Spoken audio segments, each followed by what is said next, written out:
God, Craig, my man. Craig, yeah. So the fun thing is, like, we'll have to speed the beginning of the recording. As I was going through reading the names, social anxiety is such that for a split second I was like, I'm gonna forget somebody's fucking name. I'm gonna Real like, name. I'm gonna choke. Yeah, I'm gonna be like, I don't know what your fucking name is. I don't. Who are you? And as it got further down the list, I was doing good. I was like, Max, no problem. And I got to Sean and was like, I know Sean's name. And somehow I like catastrophized the thought, right? Like, oh God, no. And then that meant that the only name left was Ted. I was like, I can't forget Ted's name. Except that meant that I wasn't forgetting Ted's name and wasn't at risk of it. But I had the thought where I was like, that'd be heartbreaking if I forgot Ted's name. And I was genuinely concerned about that in the split second it took me to get from Sean to Ted. When I say autism is a disability, this is what I mean. There's a lot of post-process. Well, there's a lot of pre-processing. It's not post-processing. Yeah, Although there is that. You totally processed something that was never gonna happen. Yeah. Yeah, no, I worked through it. I went through all the stages. Parallel and post-processing. Yeah, it's a lot of wasted effort on shit. A lot of energy on fucking jack shit. Yeah, it's a lot of wasted Hey, effort. I appreciate the energy of you thinking about me. Yeah, well, it started with you. I don't know why. Okay.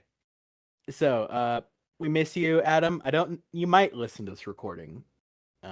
If I can I can remember how to get Craig out of here and then remember how to send it to you afterwards. Because you might have to uninstall Discord to end the recording. Yeah, I don't know. If nobody tells me, Craig is just gonna record uninterrupted till the death of the universe. Or until it reaches its maximum file size. I'm pretty sure that there's like a button. There is. There's just a button that says stop recording. Stop recording, yeah. Okay, well, now nobody put anything in general. So we don't lose the button. Okay, who wants to recap what happened last time? Actually, do I have my tablet for my notes? It's over there, so no. We started off with the brawl, is the nice way to put it, against Maribeth. Maribeth?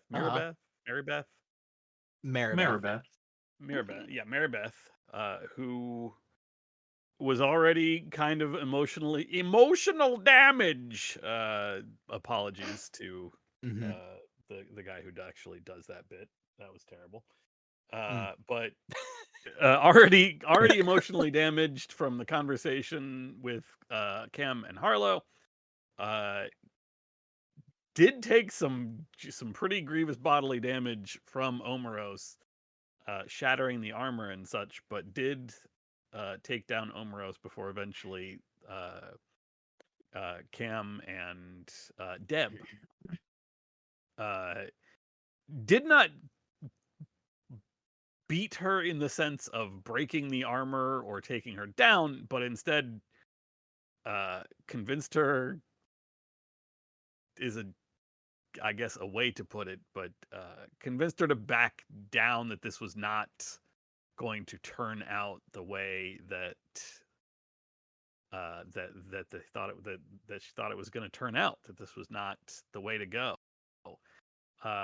We found ourselves suddenly shunted out of the realm that we were in. The sword was on the ground, and we made our way back to Beeman Bay, trying to decide what to do with this sword. It became apparent that this sword is an intelligent thing. It is sort of a parasitic creature that latches onto somebody and offers them what they want, but also that comes at a very high cost. There was quite a bit of debate on what to do with this sword. which was eventually brought back to a nondescript sort of storage hangar, where Cam introduced everyone to Veronica, the 1938, I think it is. Adam, if you're taking notes, that's when you pop up the image of that onto the screen. I'm pretty sure it's in it's in one general, of the it's channels. up a bit. Yeah. The 1938 Chevy truck that has a very fancy monster cage on the back, also a Coca-Cola cooler mounted onto one side because that actually came on the truck. Yeah, it was a different time. Yeah. And Cam was kind of having a conversation in the loosest sense of the word with the sword, in that it kept trying to get Cam to take up the blade and to use it, and Awkward was able to tap in, sense, see what Awkward was able to do awkward things, which we all noticed this time because Awkward had lost his glasses, and determined that this sword wants to take people over. That's sort of how it does its thing. And so it is currently in the back of a truck in a privately owned, not owned, but rented storage area that Cam rented with his own cash, not with the DFA money, because Cam has left the DFA. Was given the information that the FBC wants to take ownership of the blade. They want to try to use it. And Cam thought that was a bad idea and is basically hiding it from the FBC. Got everybody together to let him know that the FBC would be around. The only one who that might really be an issue for is Omeros, given that they the reports do show that Omeros is a supernatural creature, just one that is seemingly benevolent. According to the reports, Cam knows that Omeros is benevolent. Am I? So, I mean, I hope so, man. Yeah. I really, given we were just talking about getting extra harm, like, God, you're looking to just one shot someone. Yeah, Cody, it's time. Yeah. Hey, legitimately, hold on. Let me finish the recap so I get the +1 first. Anyway, that's the recap, though. No more DFA. Cam is branching out, cleaning out his apartment. Yeah, gonna have to move somewhere. We got a sword and a kick-ass truck. Also, the Sienna is in super bad shape. So, yeah. The minivan got fucked because Grandpa Omeros wrapped it around a tree. Got a little excited. Among other things, that and having to like cannibalize it for parts to be able to see each other in that other ripped world. Pieces of it a bit. Yeah, it's had a better. It's got some Rob Hawks shaped dents in both the front and the back. Like you line his head up to it. There's like Last we're aware is probably in a coma somewhere, just in the hospital. We dropped him off at a hospital. Yeah. Okay, so we ended with the question of the sword still a bit out. Other than the roll for the big magic at a time. Which is going to make it, because of the success it is, going to give Cam a +1 to actually get the thing done. It takes about a week, Harlow, for you to get what you need together. Where do you go? Like, what are your I think I think I'm mostly I am alternating between spending working daylight hours at my home where I have ritual space. Like not a lot. It's a very small place, but like I can at least meditate there. I can also reach out to druids and I'll do that via the internet. But then during the night times, I am going out for prayers and praying under the moon. Okay. Do you go to do you need like a store to get anything from, or like, there is a library, I guess. Yeah, I don't know that I necessarily need to go back to a library, but I probably have a few like New Age religion shops that I do use for rocks and salts and stuff. Yeah, I'll throw up one that just so you have a vague idea of where it is. Sure. Yeah, this is Ariel's Mystics with a K at the end of it. Cute. It is very much somewhere between a New Age and like a curio shop. In the sense that you can get everything that you need, but there's also a whole lot of bullshit, right? Because people like crystals. Yeah. For one. So you're gonna also need some these people crystals. have they have their own beliefs as well about what this shit does. So there's a lot of shit that I can just pass over because it's not my shit. So then the question is, I assume you want to do it by moonlight, considering you're doing a lot of your praying by moonlight. Probably, yeah. I think I would try to find a time in the month where I think that the lunar cycle is best for this. Like that might be part of the time frame, is like waiting for the right time. Yeah, and I think Awkward did a help out roll that, if I remember correctly, went catastrophically wrong. So I do think that Awkward, you hang with it for about a day. Until you just, there's only so much meditating under the moon that one person can handle that isn't Harlow. It turns out that this is actually work and it's not fun. Yeah, like you're like, I can bring magical expertise, and then Harlow spends 6 hours Googling and with like a phone and a laptop and then a desktop up, like switching back and forth between them, taking notes, and you realize it's kind of hard to like get in there. Like you can't even keep up with the Google thread. You're like, hey, do you mind if I Google something? And Harlow's like, yeah, sure. And then you finally come up with the thing and relay it, and Harlow conveys like, yeah, no, I Googled that like 45 minutes ago. I got there so fast. I found something. Oh, wait. Eventually, I give you my debit card and I say, go get us lunch.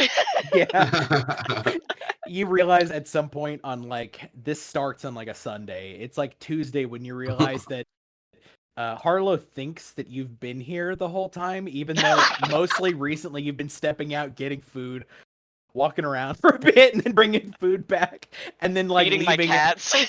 Yeah, leaving after like 45 minutes again. And Harlow's like, I'm pretty sure you stayed over. And you're like, well, okay, yeah, sure. The other outstanding thing was that Cam, what all do you do in the immediate wake? You had a certain amount of time before an official notice of any kind is being made. That doesn't immediately mean that you are, a fugitive or anything. It's just that is the moment where you are no longer employed and basically you're burned, right? Yeah. And I think we ended the night before that was happening, and you called everybody over and told them. Yeah. Yeah. Cam is repacking most of their apartment, and since half of it never got unpacked in the first place, it's pretty.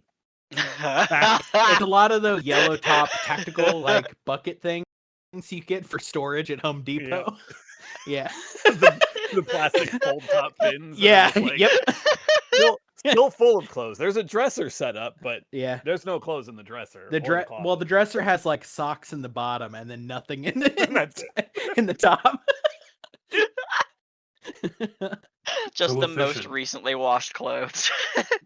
So yeah, you pile everything into where are you going to move to, I guess, is the first question. Oh, I'm moving into my storage. Your storage unit, yeah.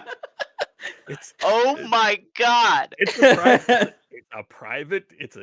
We described it last time. It's like a little hangar off on its Yeah. own. You want a couch? It's not a room, but It's I it's have not I just have room, a it's big pull-out, room. man.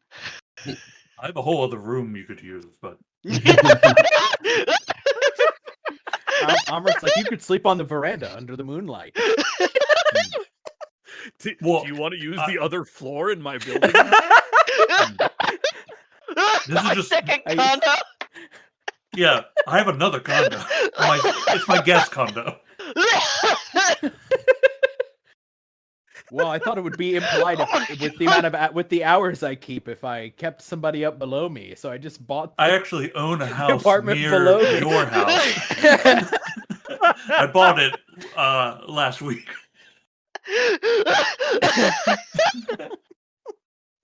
Yeah, Cam is currently sleeping in the back seat of the truck Yep. for this first night until you go get a camping cot. Actually, you I probably don't know, have this your truck's truck's wide enough I can lay down. It's you real. have your mattress. You can just throw your mattress on the concrete. But I take the There's mattress so out many of the other apartment. Yeah. options. You I take put the mattress out in the here. monster cage. You put it on top of the sword. Yeah, it's on the sword. The sword is there. You got the mattress on top of it. Just every He's night getting Cam would, comfortable for some reason. Your roommate every night Cam with the goes. Well, sword. yeah, the sword is the- just like, pick me up. You shut up. I'm trying to sleep. Also, the mattress is just not quite the right size. So, like, one part of it is like folded up on the right. You're kind of sleeping at like at an angle. An angle. They're like tucked in. Oh, gee, I mean, the head of my bed's up higher. I don't know why I don't know why my back problems have gone away.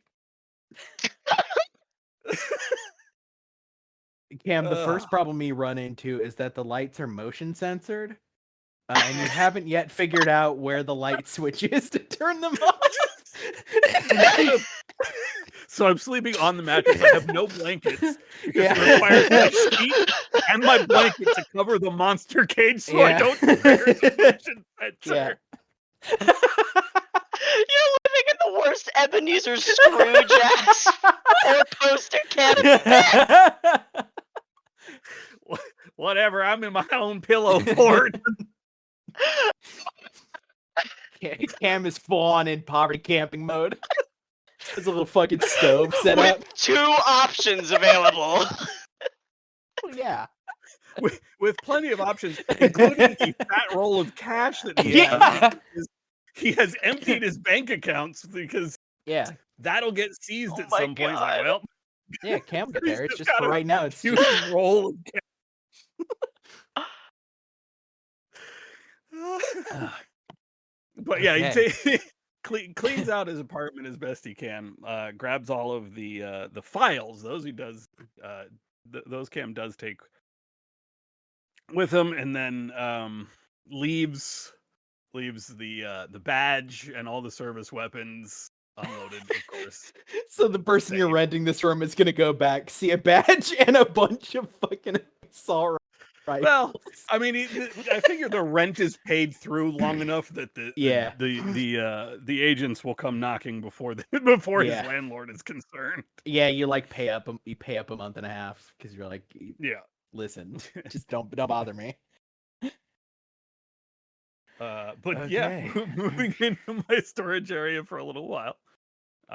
Continues to well, I guess that's what he was doing in the in the immediate aftermath. Yeah, on the third day, Cam, you do figure out how to get onto the roof of the place, which you're not sure is strictly legal, but it is neat.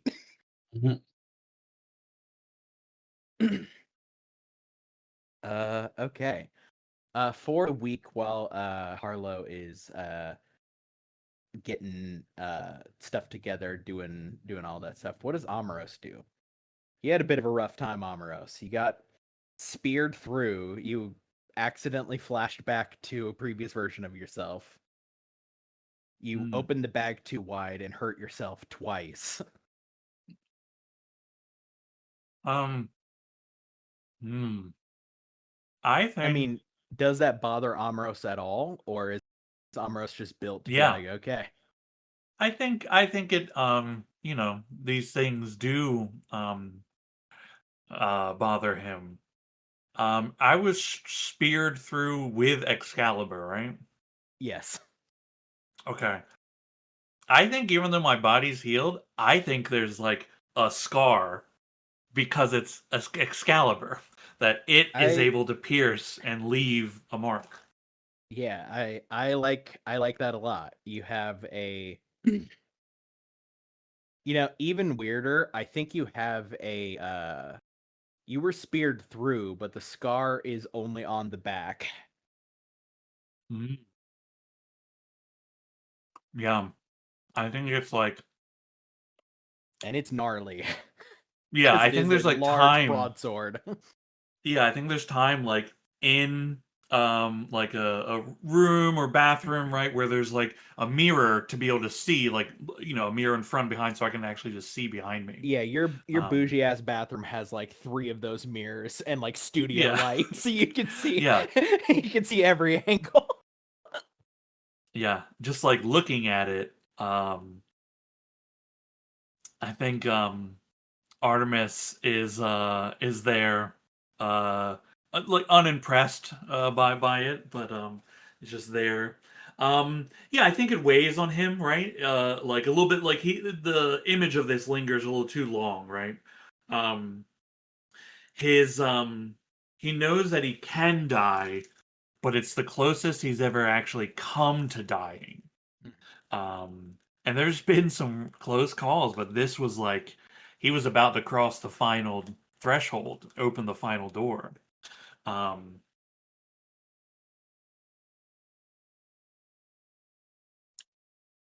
Amros, I think every time you see or like kind of become aware, either through like a slight twinge of pain of the scar in your back, the other thing that accompanies it is the drawstring, or rather the necklace part of the bag as it's wrapped around your neck.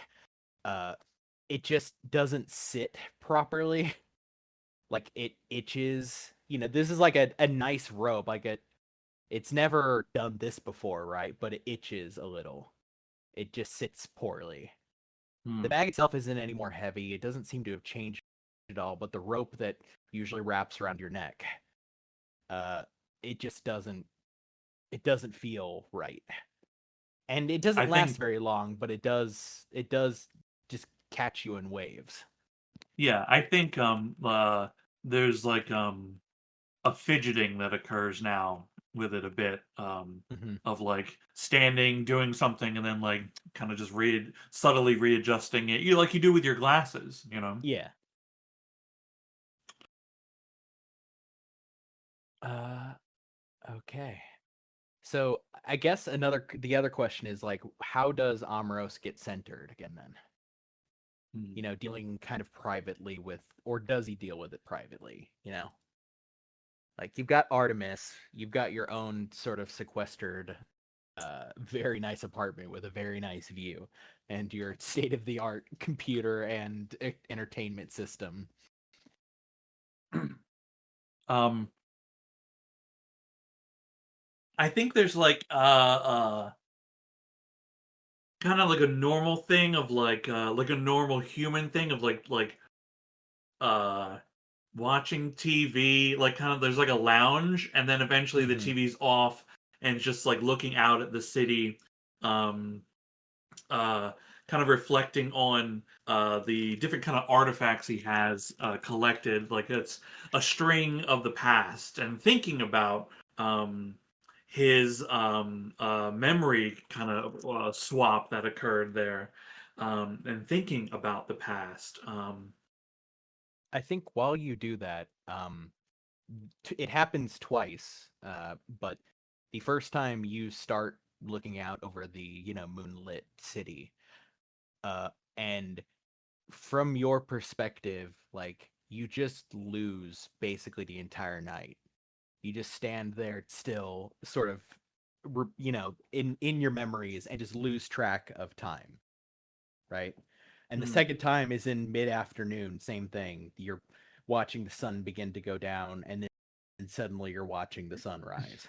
And it's the first time in a long time that you can recall that like losing track of the passage of a minor amount of time like this, right? I think kind of like a rubbing at the eyes, looking around, looking to see at the clock what time it is, and then kind of pulling at the bag a little bit. I think if I've been like skipping a little bit of time, I think I text the group and just say, "Hey, everyone, good?" Yeah, and I think also you have Artemis as a resource in this case, right? And asking Artemis like what, first time it happens, you have a moment of like what the, and you ask Artemis, and Artemis says that you just stood and stared out the window all night and didn't really move. Yeah, I tell him how strange that is. That I don't even really remember that. She's fairly nonplussed, though she points out that a lot of what you do is strange. You're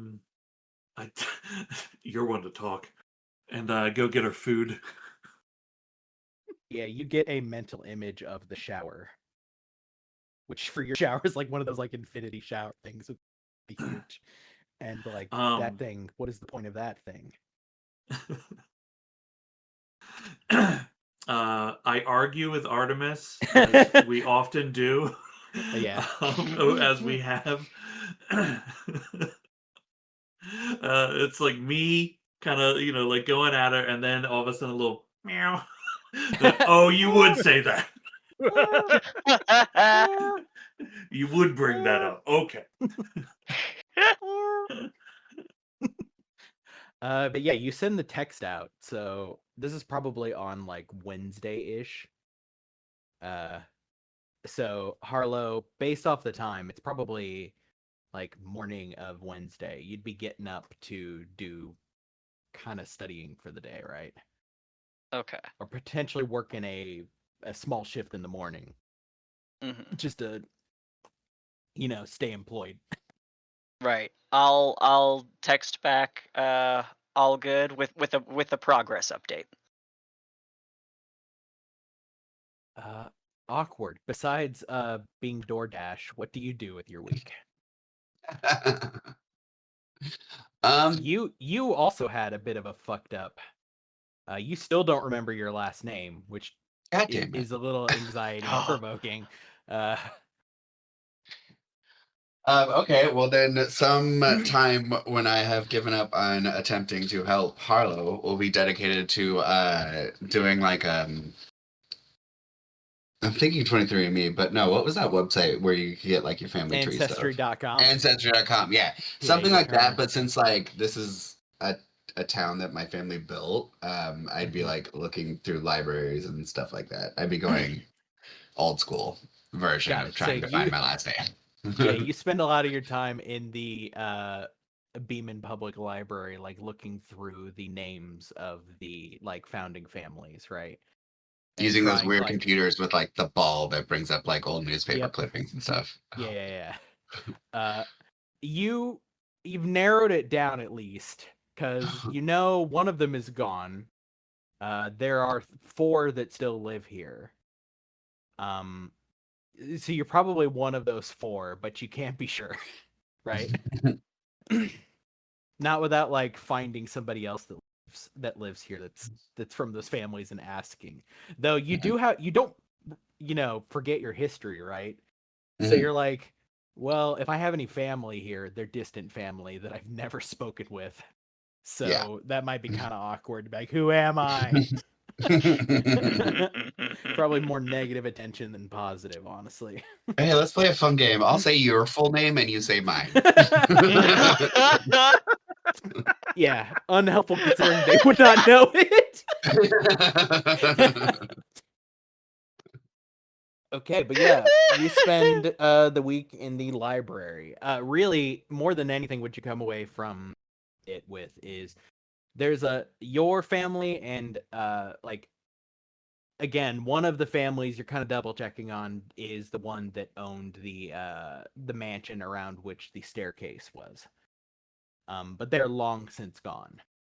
The other families of them, again, only 4 that are still here remain. I think there was a total of 6.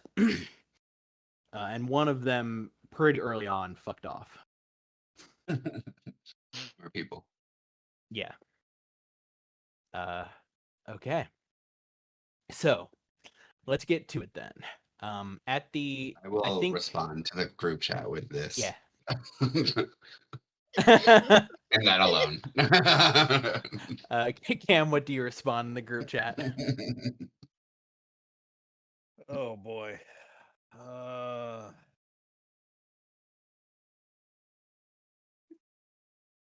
I don't know that Cam responds immediately because of the lot. No, I think he would because he doesn't want to worry anybody. So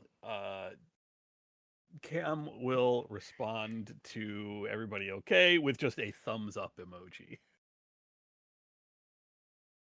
I text Almar's text And a back. truck. Thumbs up and a hell truck. yeah. Hell yeah. Deb sends a text that's just an emoji of a truck of a like it's like the only one emoji that's close is like a Winnebago.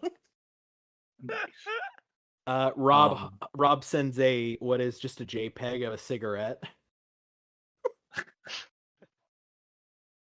Almar sends a text with a selfie of him on the couch watching TV and says things are getting crazy here. I'm studying how to drive, and it's I'm watching Knight Rider, the talking car show. Yeah. Dude, David Hasselhoff is so cool. Absolute monster hunter material right there, Amaros. Mm-hmm.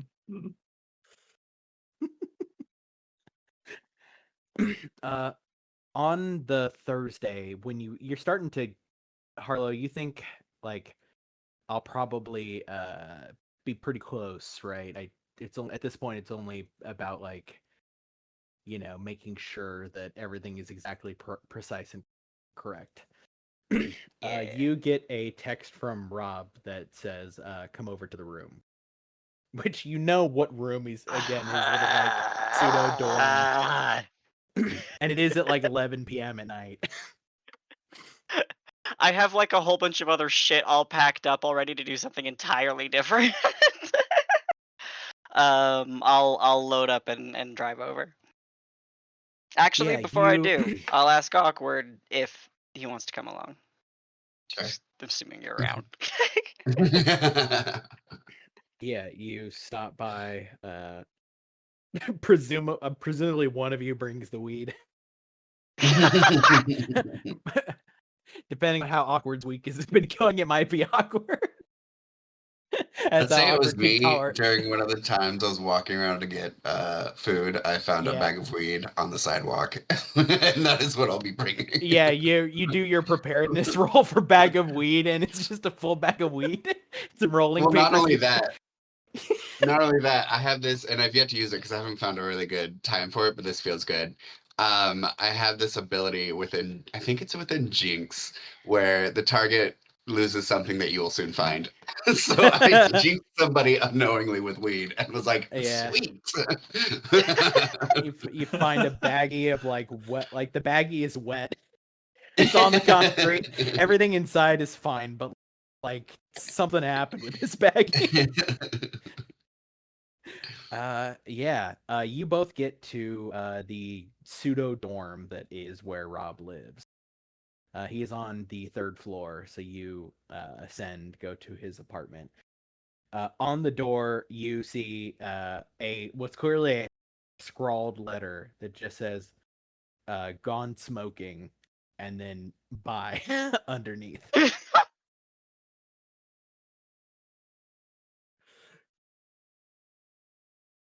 This guy.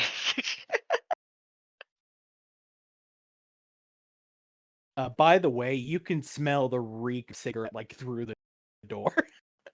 Like anytime any of you come over here, it's pretty powerful. It's worse than it was even like a week ago, from what you remember. I'm gonna try calling his phone to see if it rings from the other side of the door. Nope. In fact, it doesn't go through in the way that Convey is probably out of service. I forgot to pay his bill. I was gonna say, assuming his phone hasn't been shut off. I'm gonna try to go in. I mean, it's locked. Yeah. Okay. Hope he's not dead. I'll sign kind for him. Mm-hmm. Yeah, you don't see him or smell the cigarettes. like a pig pen trail. Like a hound dog. Yeah. Follow the scent. Actually, that would be how he finds the cigarettes. Yeah. Let's see. Like instead of apple pie, like it's a cigarette on the windowsill that's drawing him by.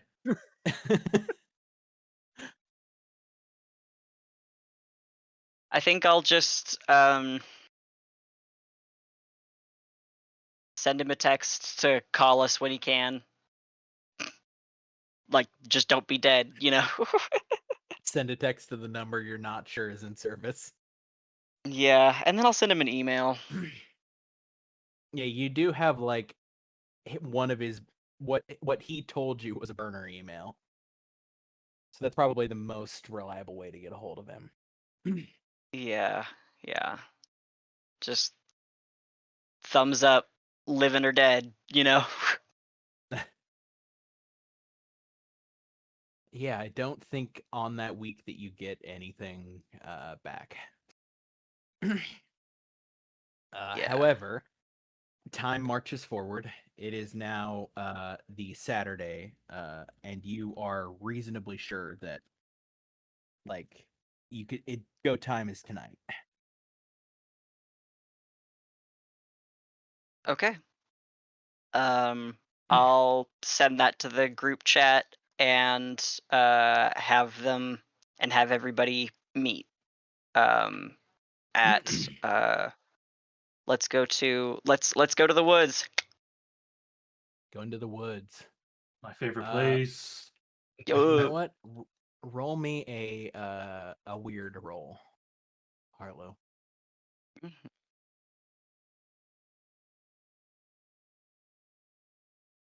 Nice.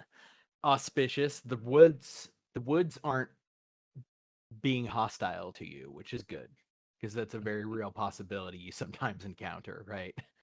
That the woods do not like your energy, or you do not like theirs.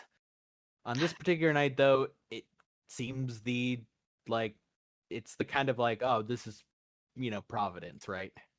Everything feels right here.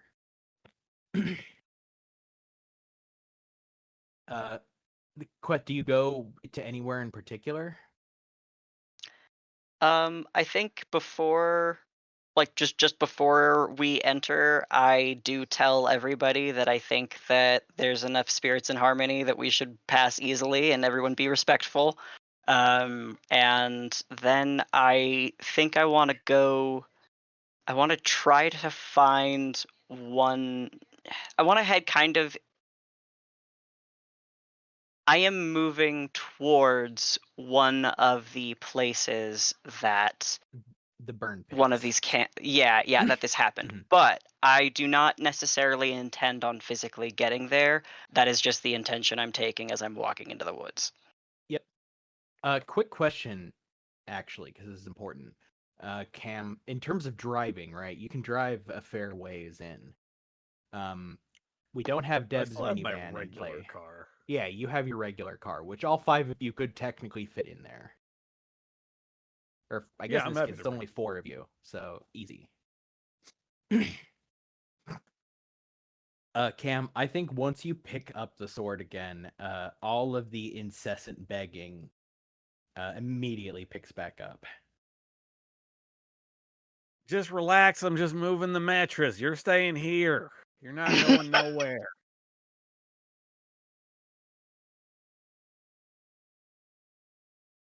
Okay.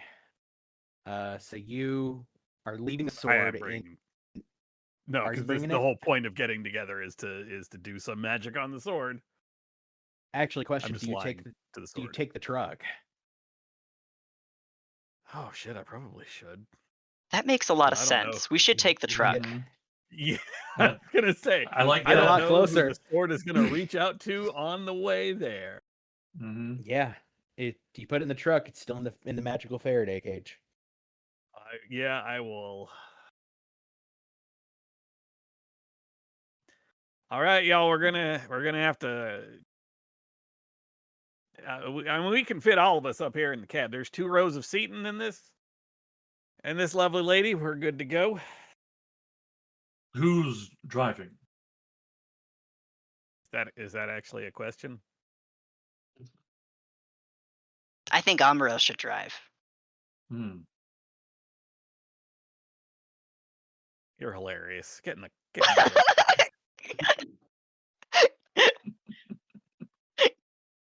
Cam, it's a fairly There is cool. categorically not 2 rows of seating in this Yeah, in this no, truck. By the way, it's like one. It's 1.5. There's like a that Sitting like on pseudo laps.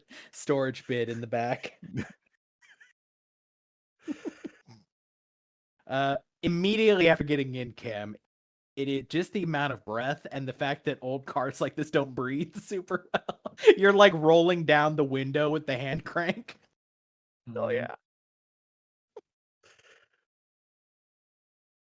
Does this thing have power steering, or is it? Oh hell no, it does not. Okay. Yeah, what the fuck? It's so old. This is a classic 1930. I have it here. I pulled it up. Yeah. The Sorry, noises this thing is 1953.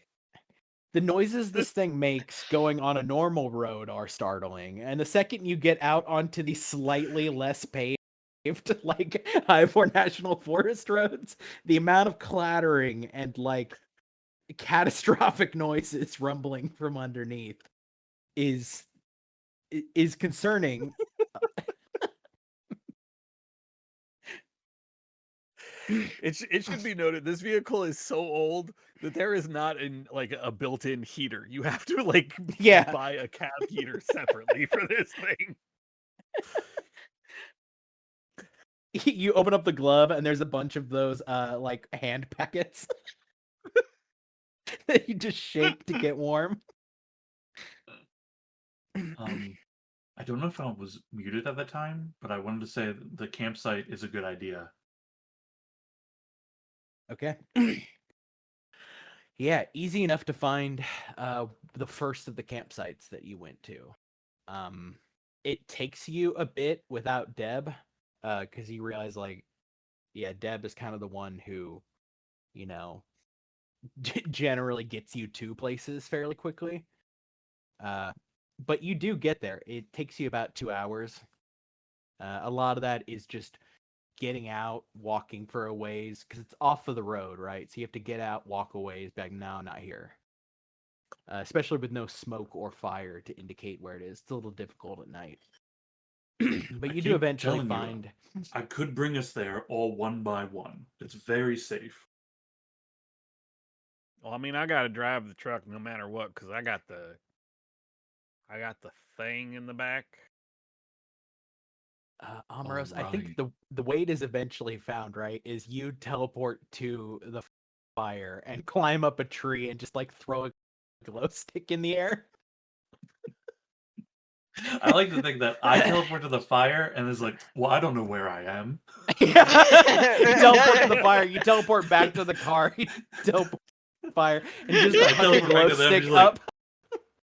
It's there's trees nearby. Yeah, you're shit. You like climb to the top of a tree and you look around. You're like, I still don't know where this is. I know the city's over there. We could use a That's- flashlight. Yeah. Jesus They're just Christ. waving a glow stick. Like Camp's probably got a camping flare. Yeah. The glow stick is just caught in a tree branch somewhere. But yeah, you all, Domrose, do you stay there and like wait for them, or do you pop back No, into the No, truck I in don't, mid no, I move? go back to them. I don't. Yeah, I go back to them. I don't know how to find it. So I think- it's, In trying to hit a car in movement, right? Each time you've done it, you've like apparated back on top of one of the others. Like you've popped back in, like suddenly spread eagled out over Osmose and Harlow. Just completely sorry. winning them. Maybe you should ride in the back. Maybe we should find out what happens back there. I'm just kidding. Don't do that.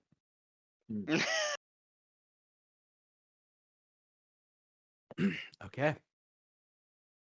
You find the spot. You all get out first, go kind of scout it, right? It's about 10 minutes off the road. But most of that isn't because it's not like a particular straight path, it's just because it's at night pretty hard to navigate around the forest. As Awkward knows, tree roots are serious.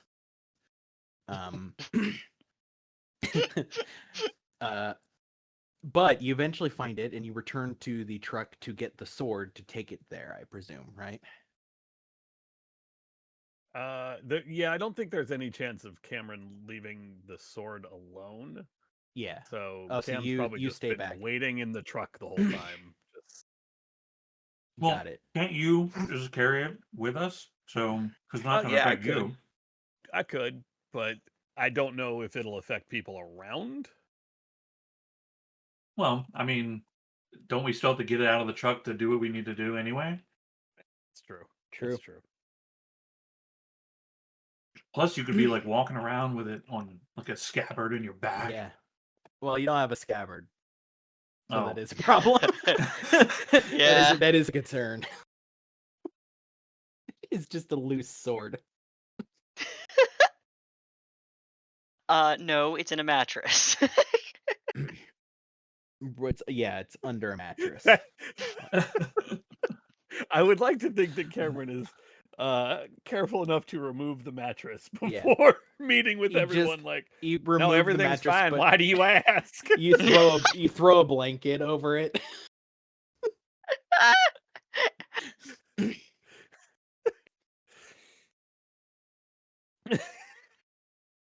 Yeah, Harley, you look over into the truck bed and you see in the corner like what's clearly a pillow. Like it's one of those like smaller sort of like designed for sleeping in the car pillows that's tucked into Oh. the right-hand corner. Okay. Yeah, let's go into the ritual for a second, Harlow. What does it look like? How are you setting up this space to do this? So I've got my laptop. Mm-hmm. Got my laptop on a rock. Mm-hmm. And I am setting up a video call over there. The laptop. You Yeah. brought the laptop out here before and realized like you were gonna need to use your phone as a Wi-Fi hotspot. Yeah. But Because the we've connection got in this the figured forest out. is dog shit. Yeah. Yeah. You had to work through this. You're like, shit, I can't. Yeah, this is a Skype." well-oiled 25-pound machine. Yeah, the druids Uh, only use Skype too, which is fucking Yes. inexplicable because you weren't even sure that Skype. Well, it's still because they're existed. Welsh. It's because they're Welsh. Yeah, they don't have a they- lot of options. They just use Skype, and again, you're not super sure Skype still exists, but they've got it. It has my dead name on it, and I have to like. Yeah. No. Sorry. This. That is some flashbacks of Skype. I may not still have. I may not try to open the PayPal app for these same problems. Yeah. But I get that going. I then am taking tree branches from around, and I am like raking them into a an open circle. And I have also brought with me for myself a like this jacket that I've like cut the sleeves off of, and the hood has stitched to the rim of it several prongs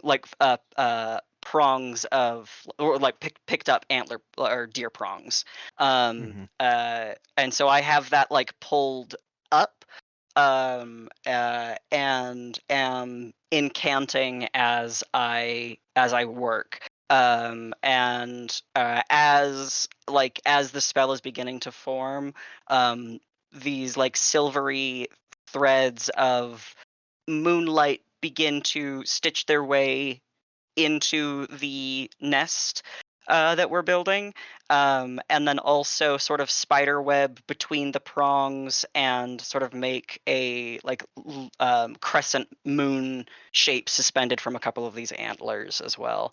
Um, and I'll just keep working for a bit while the internet's working, and then I'll start pouring out other ingredients in a minute. In this case, actually, interestingly, Cam, your one of your new moves would trigger here, which is occult confidential. So you get to ask one question from investigative mystery. Oh. This is the first time in this mystery that you have observed in this case, a phenomenon. Yeah, a phenomenon, or yeah, and this mystery still is the previous. So, yeah. What can it do? The ritual. Yeah. In this particular case, the ritual, fundamentally, the ritual Harlow is endeavoring here is to change the fabric of reality. And that is what it can do.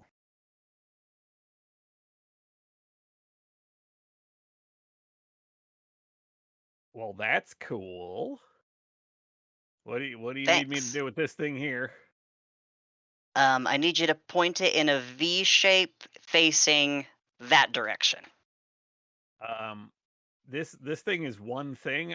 Unless you want me to fold the thing in half, I don't know how it's going to make a V shape. It's only one line. I'll come and lay it down next to another angle. This will be a pentagram, and so it will be star shaped when we've finished the interior. With the point facing towards the the laptop.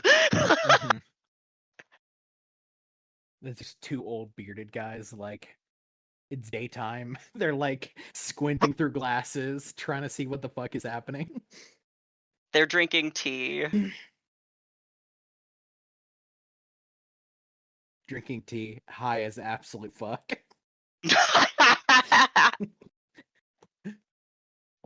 Okay, so then the question now is, what are you doing what is the goal here?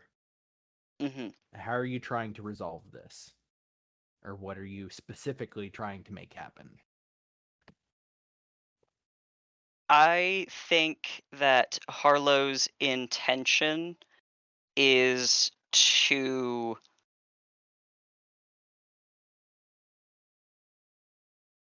alter the direction the story is going so that Arthur's sacrifice, or Artoria's sacrifice, is noble in some way, that will narratively fulfill the requirement to make this a good story if the sword no longer is, I guess, like, parasitic. Like, feed it until it has been filled, if that makes sense.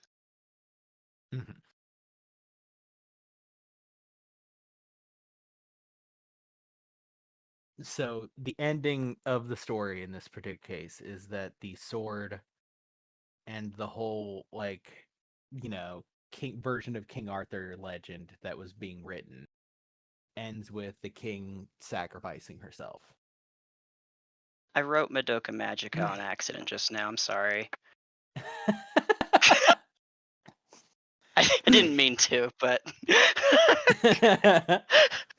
But yeah, sacrificing to basically close it and stop it. Yeah. So the question then is, what role does Cam have in the ending of the story? The successor, I think. Okay. So you write Cam in as the one who will take up the sword after it has been rendered lesser, I guess. Or Yeah, rendered the safe. witness to the events that has learned from the atrocity. Right. And the Yeah. one who fundamentally it was Cam who struck the blow that bested King Arthur during the Yes. actual Yeah. duel. Okay. Cam, you how much of this I assume you relay all of this to Cam, right? Yeah, I think I'll 'Cause- tell everybody what we're thinking. You on board, Cam? Yeah, I guess. You just tell me what I need to do if I need to do anything. Yeah, you need to stand at that point over there. Stand there. I can do that. That I can do. Okay, great, cool. It shouldn't hurt. And I give you 2 thumbs up.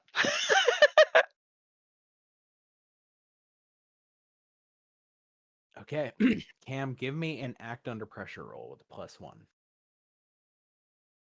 You can choose at this point to Sure. to With dig a deep and bottle it up. +1. I was gonna say, I want this to succeed, so I'm gonna take Yeah. a further +2 Yep. for a total of +3. Unstoppable. I'm covered Oh by my my God. character sheet. Okay. And you I have have advanced. advanced, right? I Okay. sure have. Oh my god. Okay, Cam. The ritual completes as Harlow finishes. There's a moment of silence. All of you begin to remember the duel that you had, and Cam's shot that drove Artoria away. But you remember, no, Artoria didn't run, or rather it wasn't that Artoria ran, the whole place moved around, but it didn't actually. You were there. And Artoria, Deb did force Artoria to drop the sword. Once it was on the ground, though, Artoria reached down to grab it with her hand, grabbing the blade end. In that moment, all of the damage that was already accruing to the stained glass expanded very rapidly, and by the time it was done, there is a brief moment of what looks like a statue made of shattered glass of a figure with their head bowed. And from this, all of you remember that when that happened, a voice came out and rang out and said, "Your turn now." And the stained glass figure fell to pieces. And then, Cam, you were holding the sword, right? And the sword, this begins when the sword is begging, don't end me, don't kill me. Everything else happens normal forward, right? In this instance, though, you feel yourself compelled to go over and pick up the sword. But you could choose, right? It feels right to pick up the sword. It's weird though, right? Because is that part of the story? Is that a compulsion? You're not really sure. but you have complete control over what you're doing in this moment, right? So do you go and kind of answer that call to pick it up? I think Cam gives Harlow a look that basically says, "Is this do I go do this? Like this is what we're supposed to be doing, right?" And then goes and picks up the sword. Okay. You pick up the sword, and the second you do, everything gets weird. As you pick up the sword, all of you standing in the clearing watch sort of blink, and it is now daytime, and you are standing in Amaros's apartment. You all remember that last night you did the ritual. Everything was successful. You don't remember exactly what happened at the end of it, but you do remember going back to the truck, going back to either probably going directly to here where you were here waiting for the sunrise. But when the sun rises, Cam, you realize that in your hand, as all of you kind of snap to reality, you are holding a stained glass, very large buck knife.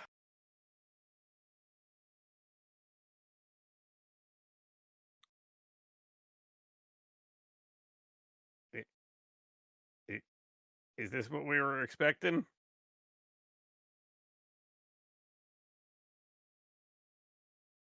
Yes? You don't sound sure. Awkward, you remember your last name. Awkward My God. What? Edward. You all remember his last name. Harlow always knew the last Yeah. name. Everybody else remembers What? it though. Nothing. That's all. Edward. Shout out Edward. Cam, you don't feel any like there was that constant nagging presence from the sword, right? You don't feel anything like that from the knife. All right, well, it's not talking at least. That's good, right? Do you feel anything from it?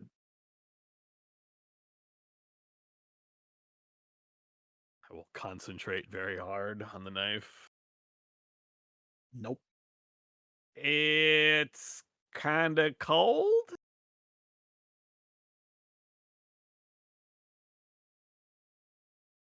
Cold in a malevolent way? No, it's cold like it's glass and it's kind of cool out here, and it's just the. All of you looking at it, right? It is shaped in a way that realistically glass doesn't keep this shape particularly well. If it is made of glass, and that it does look like it's made of the same stained glass, it's made of several pieces, which is crazy.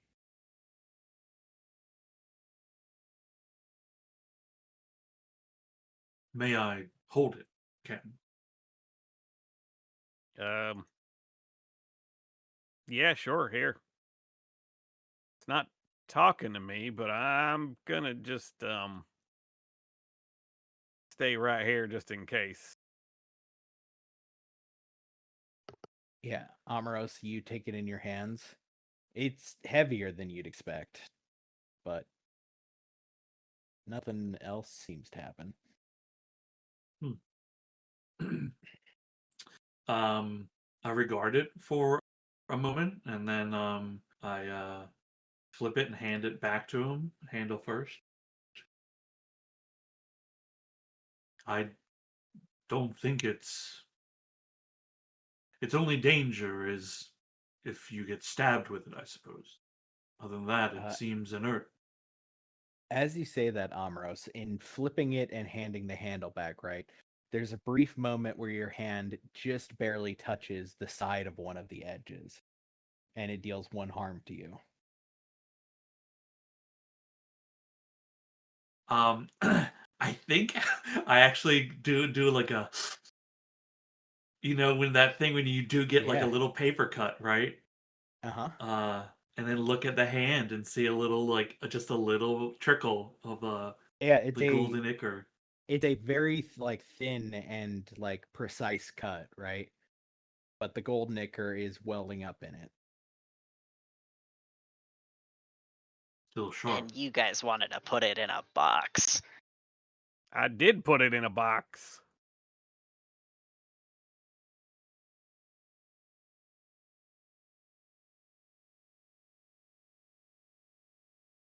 Cam. Speaking of harm, Uh-huh. did we heal from Yeah, because you're like time has good. passed. Yeah, you're all good. Okay. Hooray. If so, essentially, if Amros was not a magical being capable of healing himself, he'd have to go to the hospital or like get medical attention. But you were stabilized, and so you can kind of address yourself. Mm-hmm. Everyone else, yeah, awkward. You had, I think, a little bit of a boo boo. I did have And one. Sorry, Cam. do I put that back? No, you're good. Ah, okay. Yeah, you had the one that I believe you had to inflict upon yourself. I think so. On. Yeah. Cam, as you take it back, what I will say of the item is you can add to your inventory this functionally a knife, right? Except that it is 2 harm and AP. Or Same rather 2 harm plus magical. knife. So 2 harm. I'm assuming it's close. yes, 2 harm, close, probably messy. Messy for sure. And intimate. Yeah, intimate, and it is magic. Magic Intimate tag specifically. Intimate. You said messy AP magic? Or no yeah. AP? Okay. No AP. The AP isn't strictly Isn't a thing. necessary here. Got it. All right.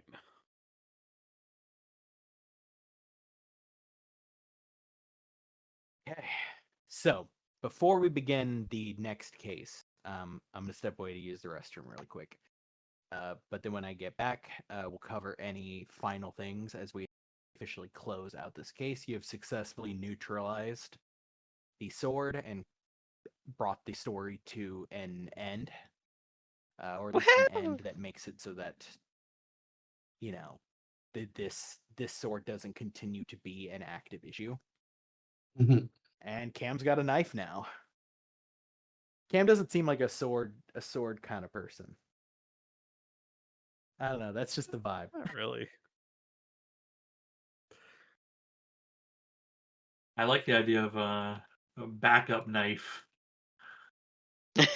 for Cam, right? It's like in the belt. Things get a little too close.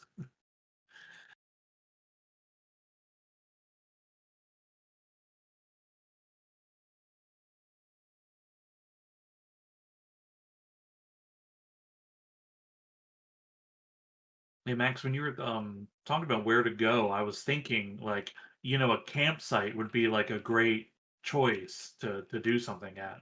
Mm-hmm. Yeah, real good, real clever. Thank you. Also just thinking of convenience. Yeah. Something that like connects it, Yeah, exactly. A relevant location. Mm-hmm. Okay, I have returned. In this particular thing, what we've watched here is kind of like a filler episode, right? The episode in between the episodes where the writers took a week off, sort of had to clean stuff up because somebody went, yeah, we can't move on, we didn't resolve anything. So we fade out from all of that. The next episode begins, as it often does, with awkward. You already know what I'm gonna say. It's that fucking dream again. You won the lottery, except it's Idaho for some fucking reason. You're absolutely certain you've never been to fucking Idaho. and you're half sure that Idaho might just be a collective hallucination the rest of the states is having. It is. Uh, you are sitting in your old family house, across from your older brother. He looks a lot like you, though he is in many ways not at all like you. Eyes and hair are fairly similar, even as weird as you.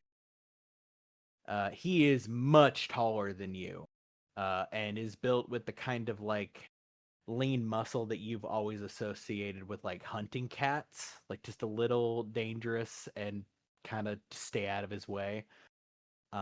At the head of this dining table that you realize you're sitting at, in lieu of a chair, is an enormous TV on first you think it's a stand, but then you realize it's not actually resting on anything. It's just sort of floating there, which is admittedly odd. Your brother sighs and unbuttons the top button of his jacket. You recognize the suits as one of your father's kind of ridiculous ostentations. And he leans forward, fingers steepled, and says, "Well, Awkward, things have gotten a bit tricky recently, haven't they?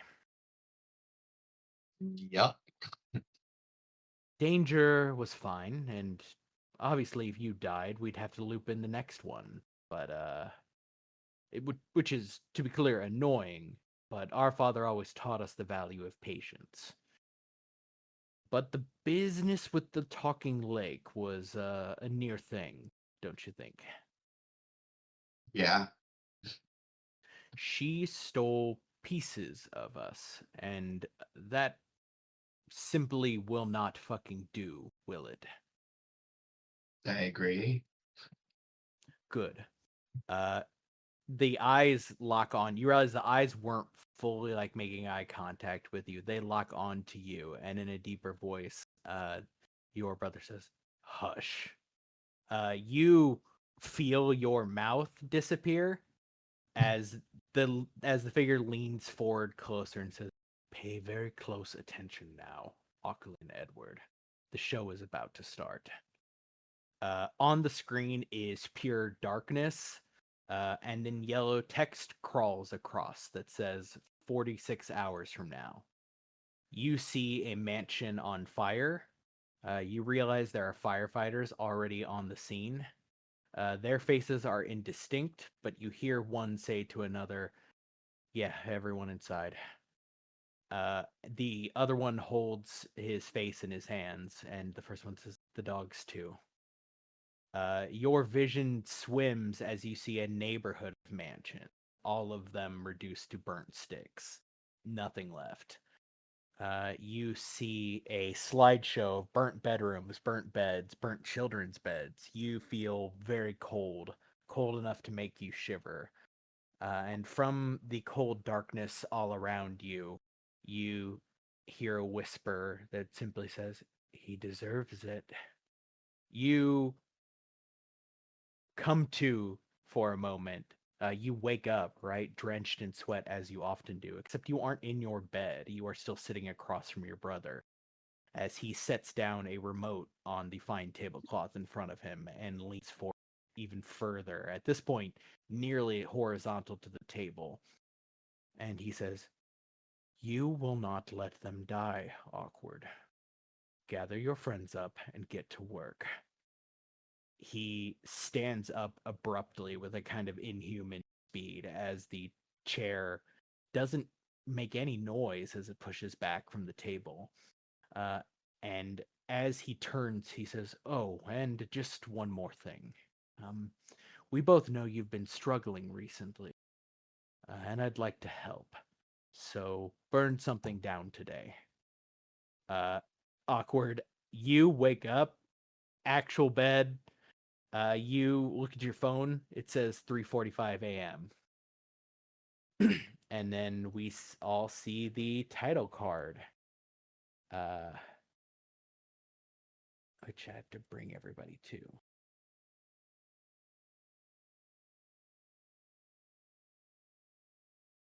That was a question of like, where is it gonna? Oh, I put the title card in a folder, and now it's impossible to drag anybody to it. Move party ribbon here. There we go. We see the case title. There is a bullet in front of it, and then it says "Prevailing Winds." Harlow. Bullet? Yeah. Well, not like a bullet, like a bullet point, rather. Oh. It says "Prevailing Winds." Harlow, we smash cut back to you. The shot is in real close in that kind of like sweaty Memento way, right? Where it's you just experienced a really bad dream. Okay. No, awkward. Okay. That was confusing. Yeah, sorry. If I said Harlow, I did not mean Harlow.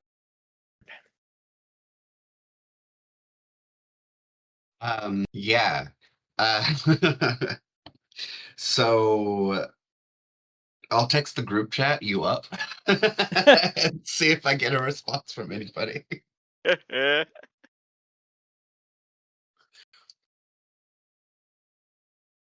I'll also go to my phone and put on some sort of like countdown clock for 46 hours. Mm-hmm. Awkward. To be clear, you can feel that request again. You're gonna have to burn something down today.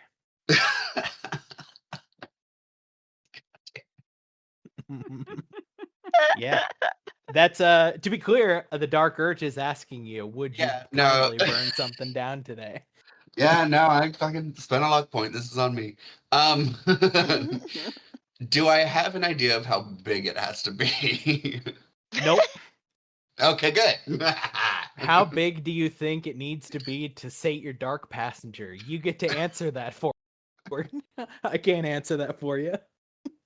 Okay, obviously he's an asshole, so he's gonna do as little as possible. So awkward sends a text that just says "you up." Considering awkward doesn't seem to be panicking yet, who is actually up at 3:45 a.m. Hey, it wasn't my mansion.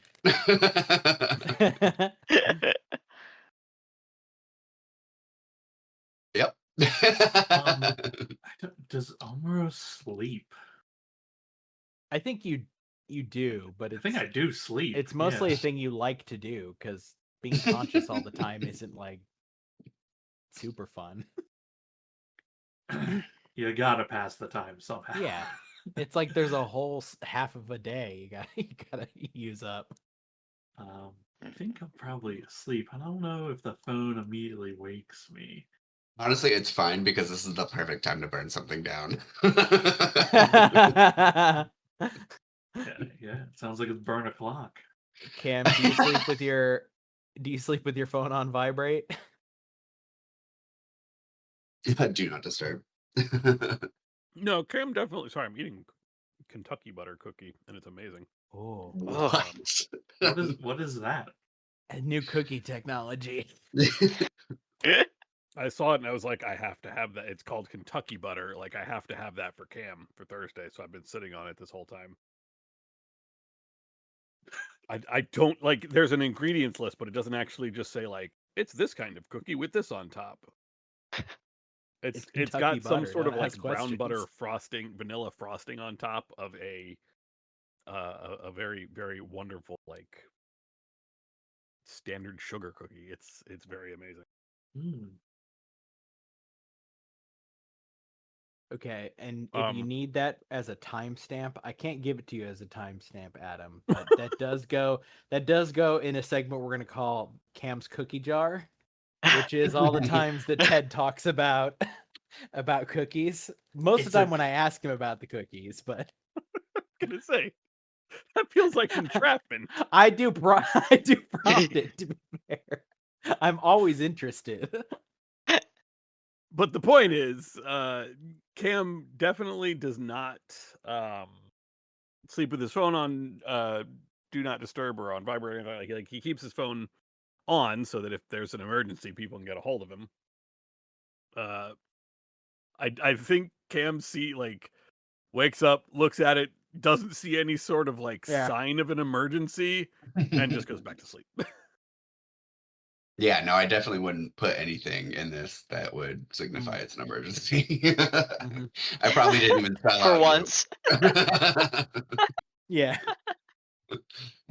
Like there's a moment where everybody else panics, right? Because they see text from Awkward, and they're like, "Oh, for fuck's sake, here we go again." It's been 3 days since we made the sword into a knife, I guess, and like a It just fucking says week. you up, so we just assume it's fine. Yeah, just assume Awkward's bored. Okay, Awkward, what do you do? I am considering what to burn down. Because looking up the definition per Google, Right. it just means to destroy something Yeah. by fire. So it could be something as simple as the hotel's main bathroom fucking trash can. However, It does say burn something down is the thing. You should definitely try to lawyer Dark Passage. I'm sure there's nothing that's gonna go wrong there. Hey, if they were in Australia, would they have to burn it up? Yes. Okay, just making sure. But I'm also thinking of people who can easily financially recover from something like this. So I'm thinking of going towards the rich people district.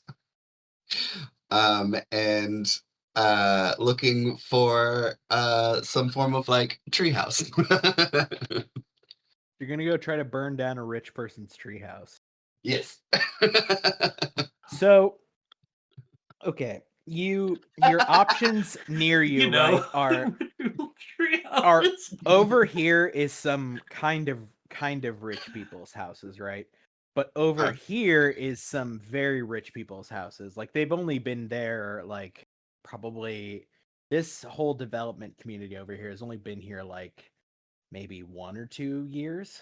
You don't really know for sure because you try your best not to pay attention to any goddamn thing that happens in this city, other than weird magical shit. So, do you want to go to the kind of nice neighborhood, or to the really hoity-toity? I'm thinking the kind of nice neighborhood because the really hoity-toity probably has better security. Sure. You want to burn down an kind of an upper middle class or lower upper class tree house. Yes. Right. You want to burn down like a first generation kind of wealthy child's treehouse. I want to check out the new money. Yeah, so do you Uber there or what? You down the road? What's your approach on this crime here, bud? Yeah, how long is the walk? How fast does Awkward walk? Because I assume pretty fucking slow, generally speaking. Slumped, dragging your fucking feet.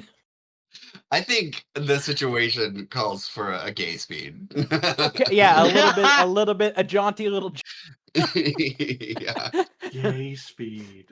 Okay, now I have to ask, what are you going to use to burn down shit? What's the play here, Chief? Okay, so there's obviously a lighter, which I think is reasonable for him to generally. You've got have. like 16 of them, including those kinds that you use for candles, just in your spare room. But I was hoping to see if I had at some point already picked up some sort of accelerant. A can of accelerant, sure. That's a preparedness roll, I do believe. I do believe as well. Fingers crossed, everyone. Sure. And go. I don't think that works. It's at home. Well, here's the thing. I was missing it by 1. Here's the thing: is you don't have it, right? But you do know where you can get it. It will require you to go into a store. Is the problem? Which is not open right now. Well, yeah, probably not.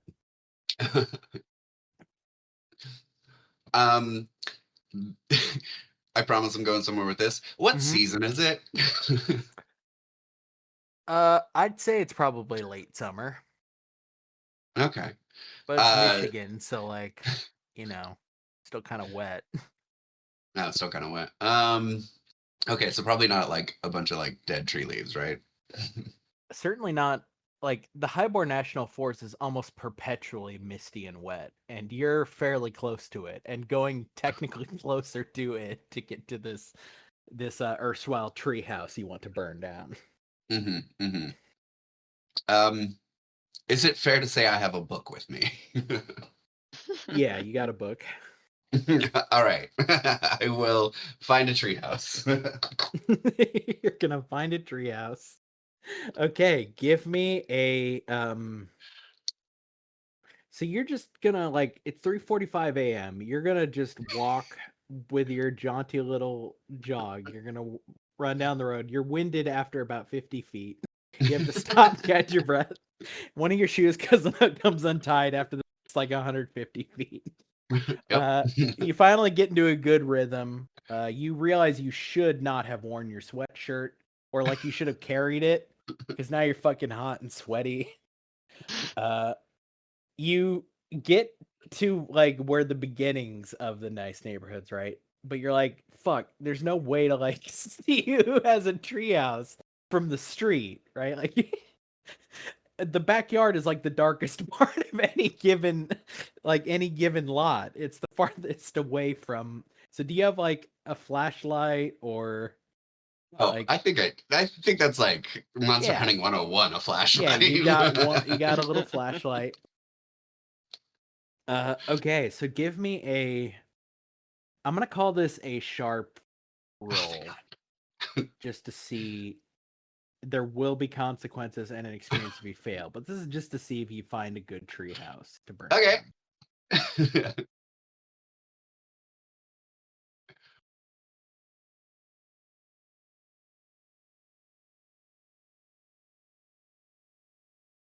Oh my god, I got the same exact amount of dice.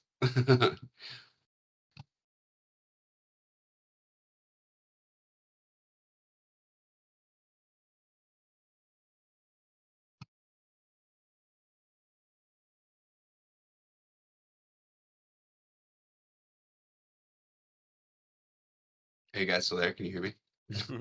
Yeah. Oh, okay. Just got really Okay. quiet. Sorry, it's because I disconnected. Oh, okay. Yeah. So what I was saying is, give me a sharp roll to see if you can find a good treehouse to burn. I got a There 9. will. You got a 9. There is a treehouse. It's the first one that you see, right? It's not great looking, which is that better or worse? Unclear. But you think you could probably burn it down and get out.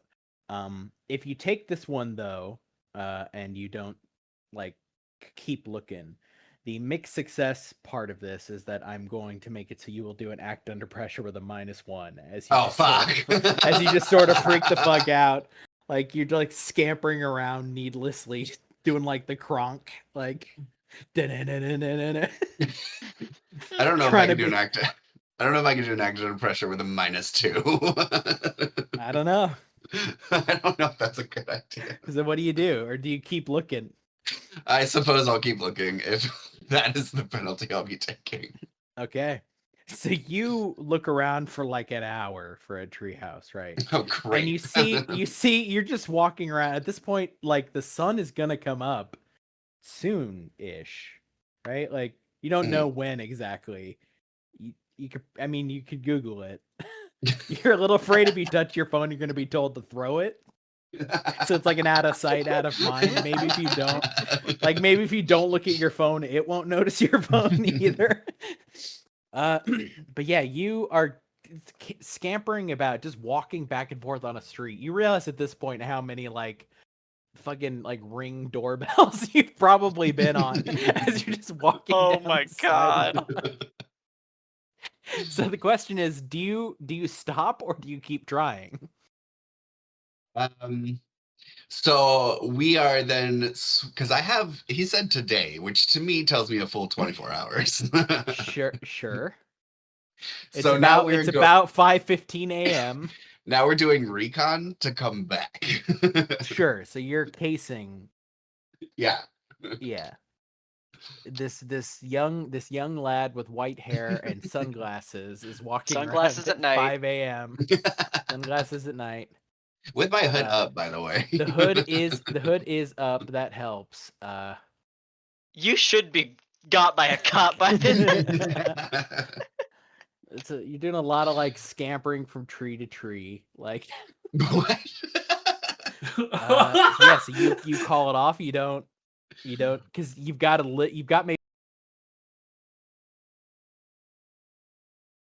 try to see if you can go for it. But you're gonna have to case it a little bit to make sure you don't get caught on like their ring camera and shit, right? Oh my god!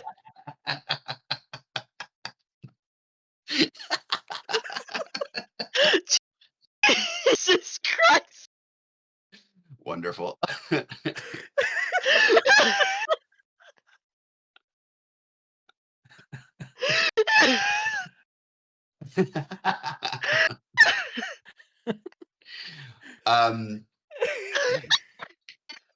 Yeah, no. However much casing requires for this to be a somewhat successful endeavor. Give me another sharp roll. Okay. Oh, I'm hungry. Check.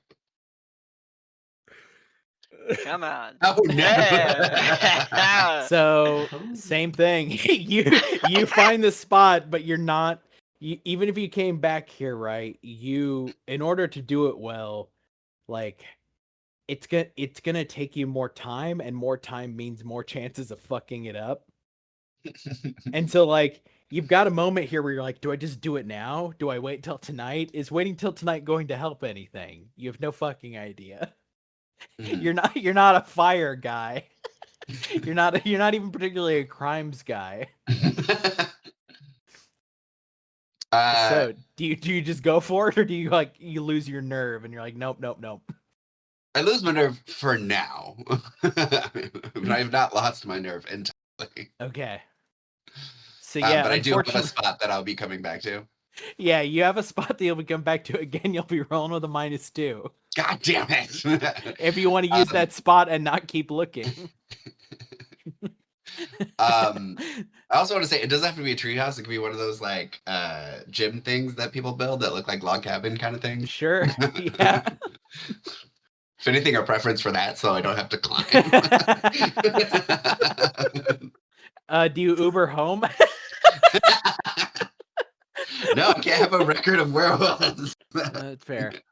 Awkward. You go like you're still walking, right? Like the sun rises as you are getting back to your room, having accomplished seeing a lot of seeing a lot of like lower upper class housing, and showed up on so many ring cameras. It's great. It's fucking crazy. But you didn't get close enough to anybody's houses, so only the freaks who like have the motion sensor thing set up to catch like every single thing are gonna catch you. So you're probably fine. Yeah. Okay. What time does everybody wake up? Or rather, Awkward, what do you do as you sweatily get back to your hotel room?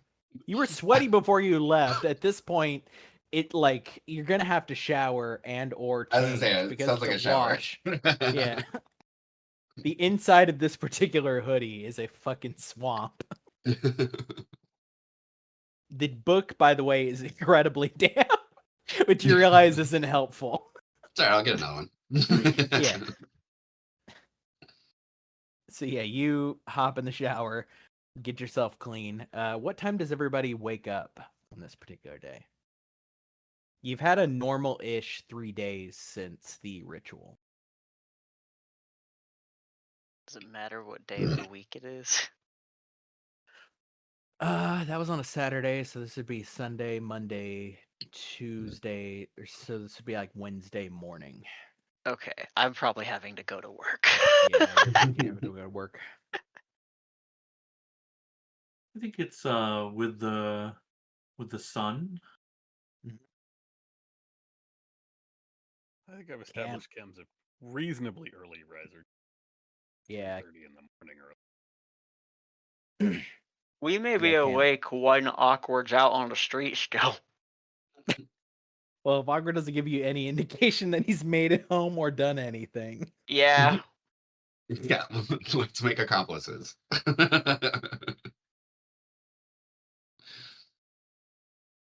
Okay, Cam, it was last episode we left you sleeping in the back of the truck. Do we capture you sleeping in the back of the truck on a mattress? Or have you tried to like go to Home Depot / like Dick's Sporting Goods? I'll and lure bought, you like, a to my tent? house with baked goods if necessary. This is absurd. I imagine Cam getting a tent.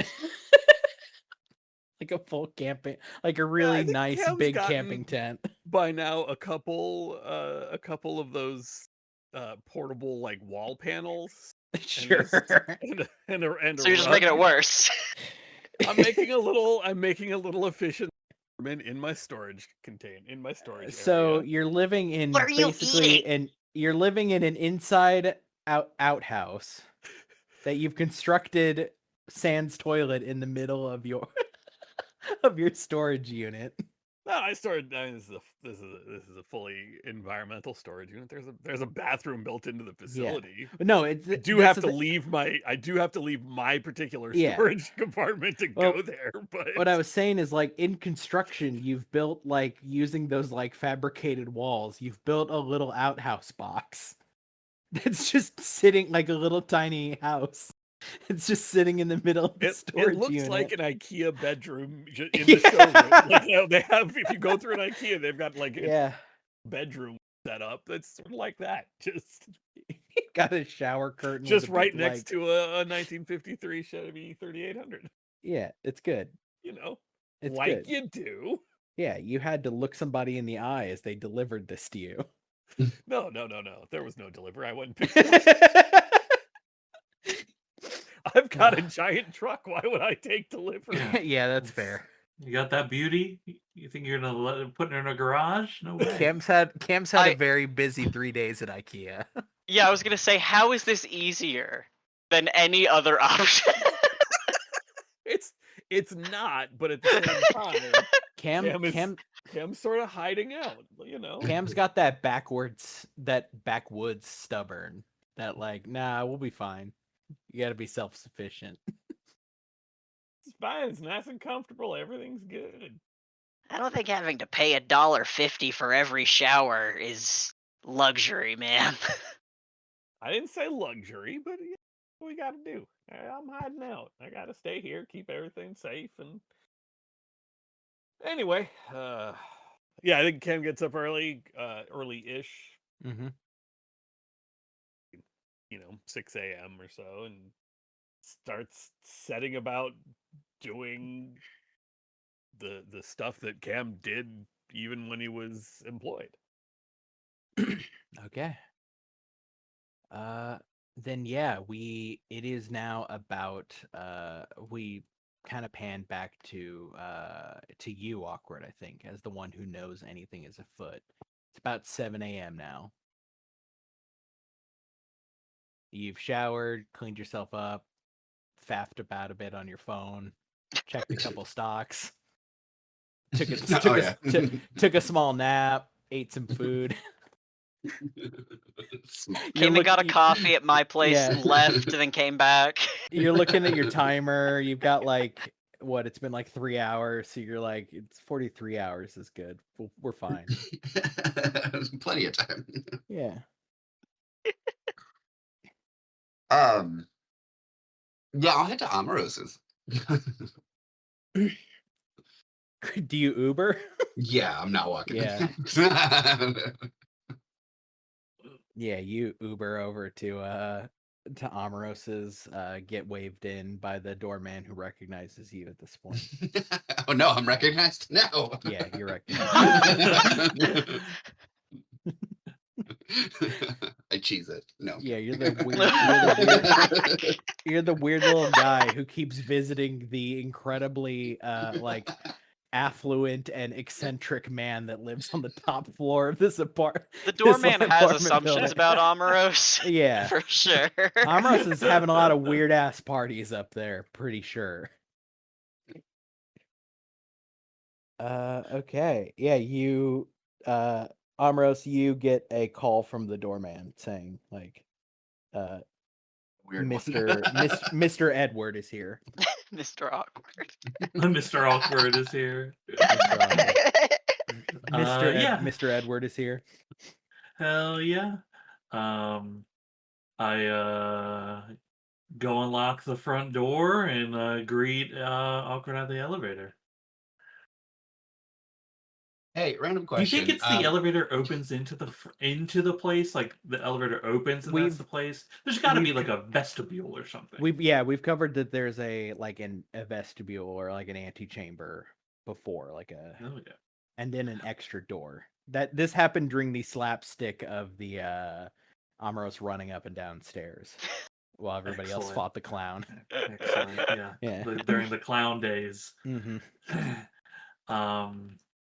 I wish I could say the clown days are over, but I don't know that they are. They've never ended. The chance is never zero.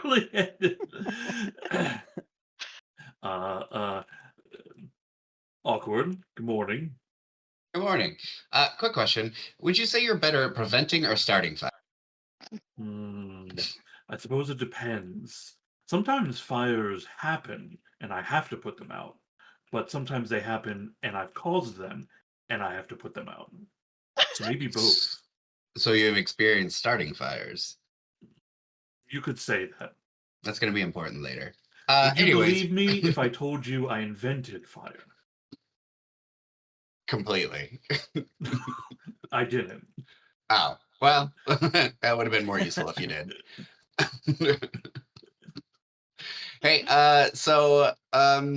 we have 43 hours to stop a fire and 21 to start one.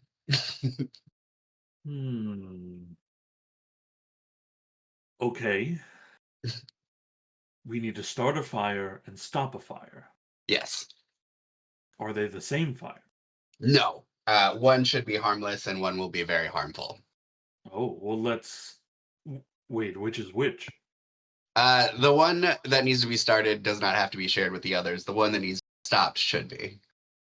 A harmless fire and a dangerous fire. Mm-hmm. Well, how do we... What fire? Well, which one are you referring to? Now I'm confusing. The one we need to stop. The dangerous one. Some mansion of which I don't recognize, right, Cody? No. Okay.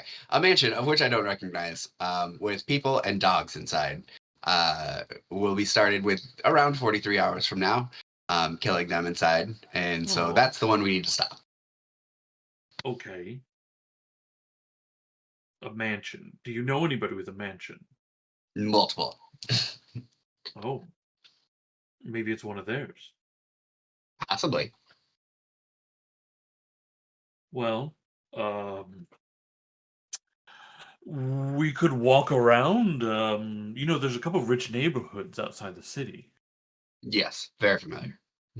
We could Wait, walk you say around outside the city? Maybe some inside the city as well. I think I'll have to stick with inside the city for now, at least. Oh, well, that narrows the search then. Yes, significantly.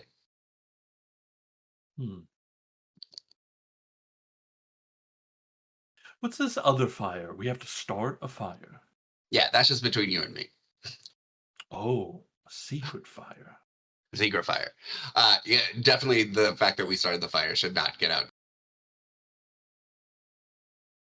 Although, if it does get out to the police that we started the fire, perhaps letting Deb in on the secret might be prudent. I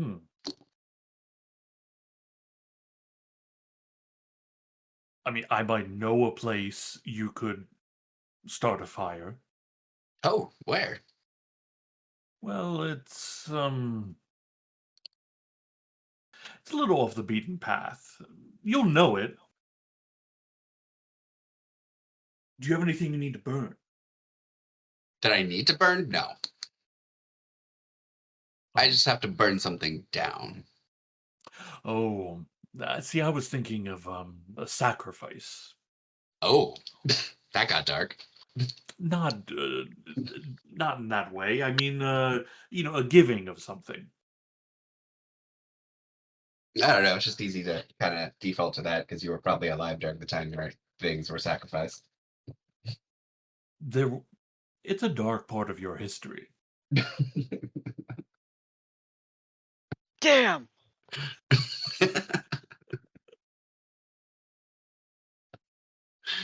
uh, when is the best time to start said fire?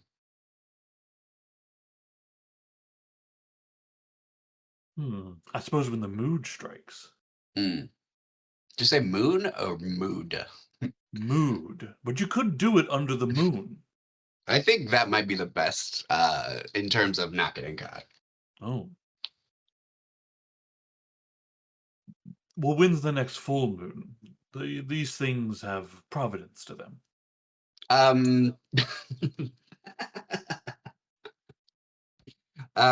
Probably not within the next 21 hours, which is when we need. Ooh. I am on a bit of a time crunch. Okay, we need to start a fire, burn something down within the next 21 hours.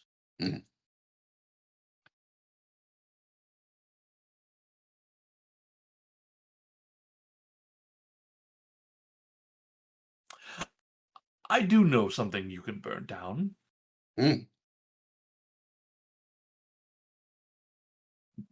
What about now?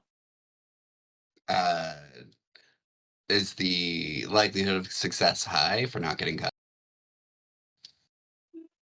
Pretty high. Oh, then yeah, absolutely. The sooner the better. Okay. Well, it might be nighttime. I think so. Yes, the place I'm thinking of, definitely. Are you ready? I hold a hand out to you. Yeah. Grab that. Cody, do you think that Amoros in his wandering, do you think that I'm thinking of crossing the threshold with Awkward to the other side of the planet where it's nighttime. Do a bit of a jumper. A bit of a jumper situation. I'm thinking of burning down a property I own, but it's like old, right? Yeah.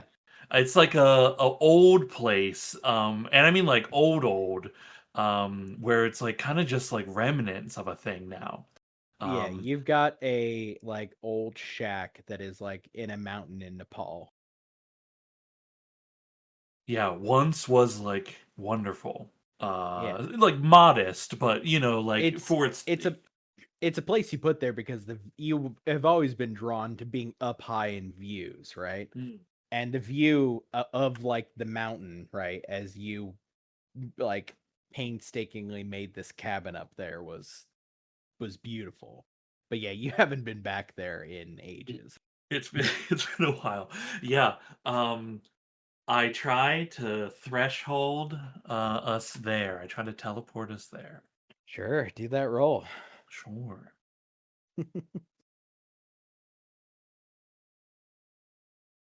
Oh, yeah. No. That's XP, baby. Makes sense because I can't fucking leave the city. Yeah, actually, I've got it. Okay. Amoros, you find yourself at the top of a crumbling pyramid in a jungle somewhere at night. You look over and do not see Awkward there. Awkward, you find yourself in that goddamn room at the hotel that's just on the outskirt. Not at your room, but at the room that you always wake up in. And then you have to walk down the street back to the room you live in. Okay. So for one glorious moment. Sorry, go ahead. For one glorious moment, you're like, I'm getting out of here. I got this. And then you're here. You look at your phone and realize it's also been an hour. Oh, great, another hour down.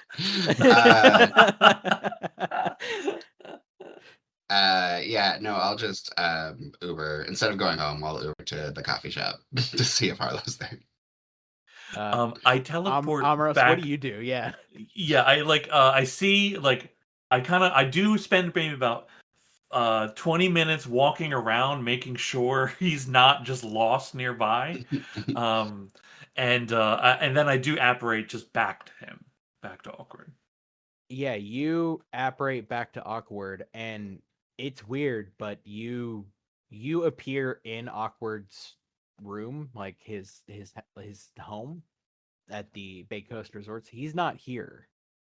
You try again, and he's not here. You like check your phone. Yeah, I text you Awkward and say, hey, got separated, trying to find you. Where are you? Are you okay? Awkward, you see that this text has been sent to you, right? And it shows as read, and it's about 45 minutes ago. Why does it show as red? It Red. shows as- READ. red, I thought yeah, you meant RED. No. READ, yeah. It shows as you open it up and you looked at it. Okay, so I lost time because I went crazy. A cute little Maybe. break from reality. Maybe. Okay, at this point I'm in the Uber or I'm at the coffee shop. Yeah, so Amros, there is 45 minutes here where you do not get a response from Awkward.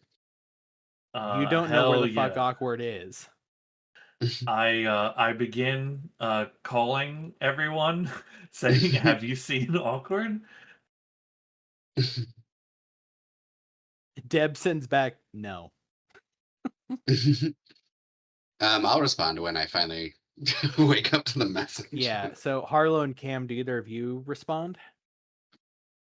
I ain't seen him. What's the problem?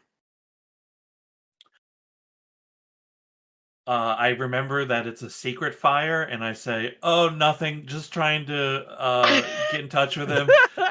I remembered a funny joke.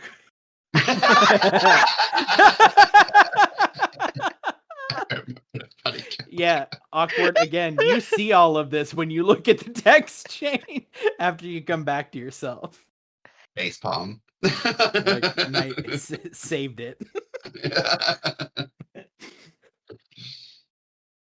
I love jokes. What you got?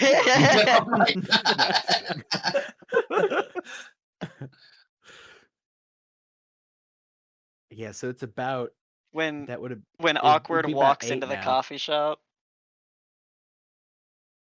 Yeah, it's when- about when- 8:20. Okay, yeah. When you finally do come in, I'll just say I didn't know you and Amorous had a fucking secret joke relationship. It's an inside thing developed off screen. Hey. Oh, the amount of think pieces on Tumblr about that moment. Fuck. It's where Awkward gets meta. People are gonna say we ripped off Deadpool. God damn. I was gonna say going full Deadpool. Fuck. We're jumping the shark. It's over. Derivative. Oh no, the game Monster of the Week is derivative. Oh no! bunch of fucking Jesus hacks. Christ!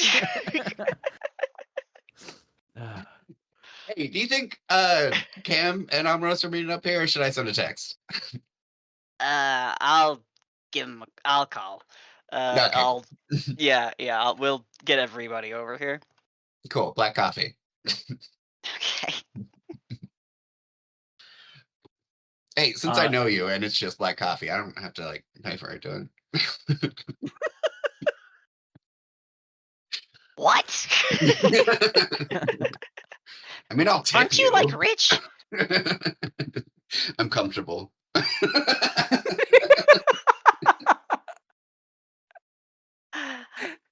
I'm happy for you. Awkward's currently in between money binges and purges. This is the save before the splurge. Yeah, this is. How do you think that room gets filled with fucking bullshit? Because Awkward's just spending money every goddamn where he goes. I just thought you were also stealing. Am I able to teleport to the coffee shop? Yeah. Okay. Easy. I try to teleport to the coffee shop to and look through to see Awkward, and then I try to teleport to him. I want to know if I end up in his room or inside the shop. You end up inside the shop. Interesting. Okay. I sit down and I say, interesting. You appear and there's a couple people who furrow their brows did they just see you appear from... No, they must have missed you, right? That's not... You didn't just appear there. You certainly didn't appear there, and then it was weird. It's like a frame dropped. You were on the other side of the room at the door, and then suddenly you're at the table. And all the morning people are like, it's too early for this. That can't be true. Can't be true. I need... They put something in it. What is in this coffee? Yeah, what the fuck? Cam, are you headed over there? Yep. Yeah, so you get there. You'll get there after this, actually, because it'll take you a bit to get over there. Yeah, Awkward. You're sitting across now from Amaros, who appeared at the door. The head swiveled to you, and then Amaros blinked from the door to you, standing next to the table, sat down and said, "Interesting."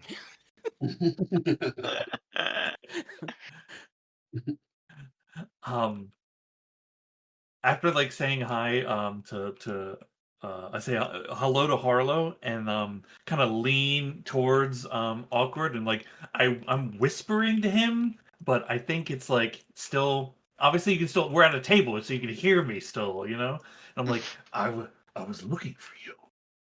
Yeah, did you try to leave the city?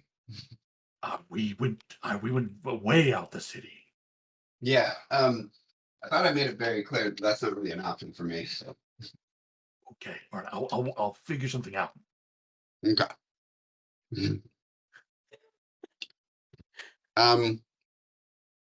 So we're now 42 hours away from the fire, right? What? Sorry, no, that was Dakota. Okay. Yeah. You said yeah? Yeah. Okay. While this is happening, Harlow, as you're taking a second, the door rings. You all turn to see a fairly well-dressed guy. He's probably mid-40s. His hair currently is a little messy. His blonde hair is a little messy. He walks up to the front, and Harlow, you kind of being attuned to all of the noise, he orders some coffee, and then he, to one of the people who's working there, says, "Do you happen to know somebody named Harlow Sherman?" I'll step up. Harlow? Morning. Morning. Yep. He turns, sticks a hand out. Drew Hawthorne. That's Hawthorne. H-A-R Thorne. Yeah. So sorry. What was that first name? Drew. Oh, okay. I am made to understand you run something of a paranormal hobbyist organization, yes? Yeah, absolutely. How'd you find out about us? Oh, I spend a lot of time at the library. Several of the librarians are aware of you. Cool. I have a bit of a problem that I'd like to... Frankly, I'll pay you to try to help me with it. Even if I don't figure anything out. Shoot. Yeah, what's up? I'll hop on the counter. Do you want to have a seat or? Sure. I'll bring him over to the table with Amaros and Awkward and introduce them. Awkward, give me a sharp roll real quick. Go. Only way but up. Ah! Woo! Yeah, with this particular thing, Harthorne, that last name, Harthorne, you recognize that name from the library. This is a member of one of the founding families. One of the 4 that is left in town.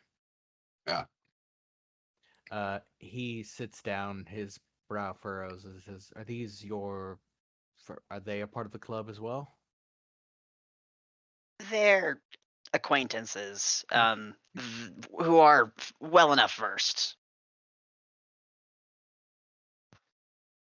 Okay, are they going to be They'll be helping, or yeah. Cam, it's at this point you walk in and see the 3 of them sitting with again, I described him as a fairly normal looking guy. He's a little better dressed, and his hair is a bit messy, kind of at odds with the rest of his attire, but he seems to be sitting talking with your crew.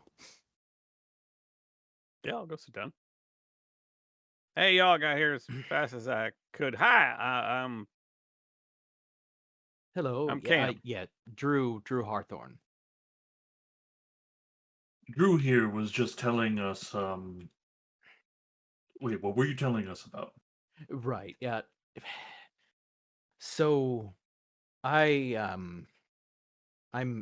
guess you could say in charge. I helped break ground on a development community, a fancy name for a neighborhood called Baywinds.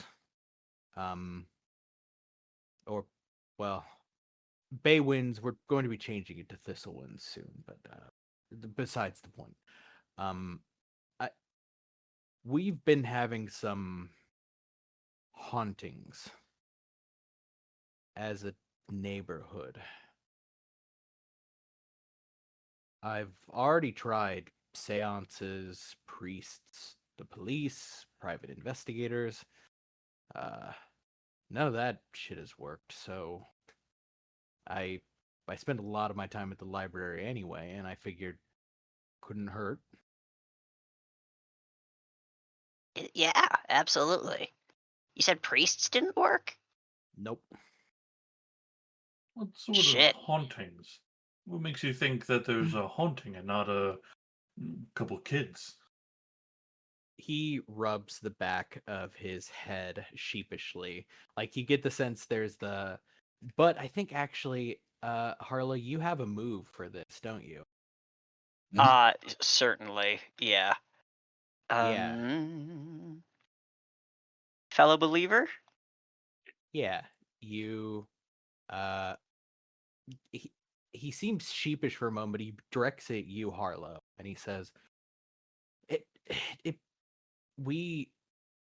the Thistlewind community, the Baywinds development community,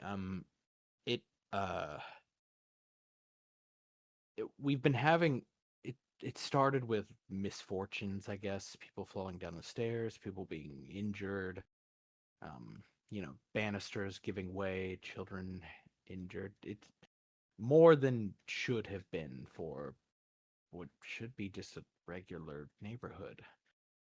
But it's gotten worse. Pilot lights left on. Carbon monoxide leaks at one of them.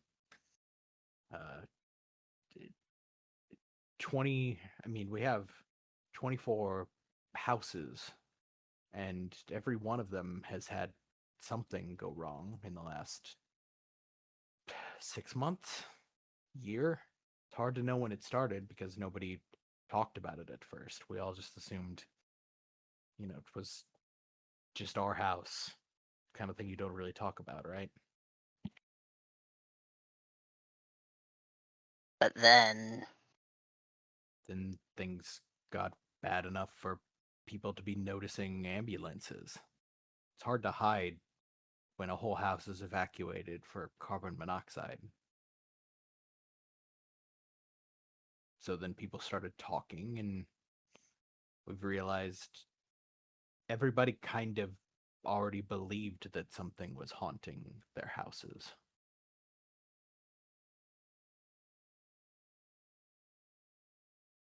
You talked about pilot lights. There wouldn't happen to be fires, would there? No. Okay. There's been several close. There's been, small fires that have occurred near furnaces, in garages as engines caught fire. But no, thank God, no larger fires yet. In these houses, would you describe any of them as mansions? Oh, sorry, yes. Babe, Thistle-Wind is a fairly look. He rubs the back of his head again. He says, "It's a rich person's neighborhood. I built it. I live there. Wealthy people. I'm not going to put on airs as if I'm not. You know. I live there with my wife, my 2 boys and 2 girls."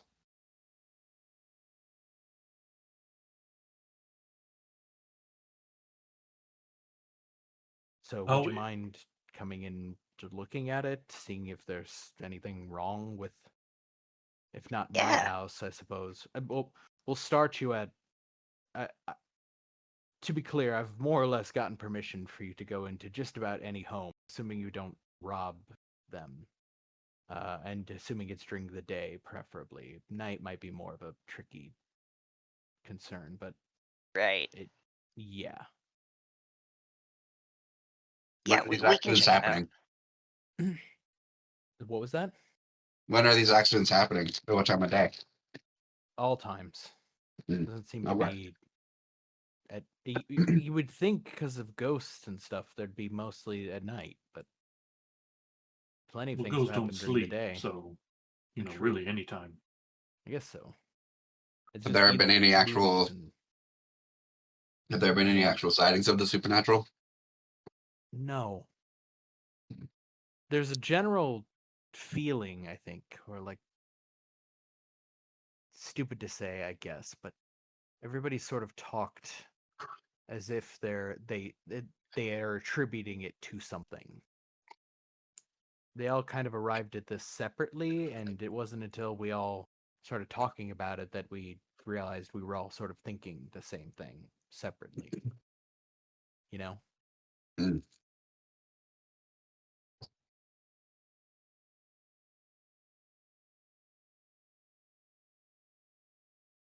Yeah, we can check it out. Is there any community events that have occurred like prior to these starting to really come together, where like any, I don't know, like big events of any kind, like neighborhood block party where someone got, I don't know, hit No. by a car or something? No, I mean, we broke ground 2.5 years ago, and it wasn't until the last earliest was maybe a year ago. Again, hard to say when the feeling became something real that everybody agrees on, but certainly the last 6 months. But nothing would have happened.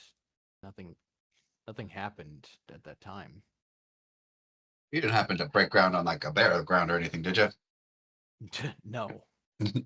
Honestly, I checked. It, as stupid as it sounds, it's one of those things you don't, even if it's not haunted, you don't want your homeowners to find out later and that you did not tell them.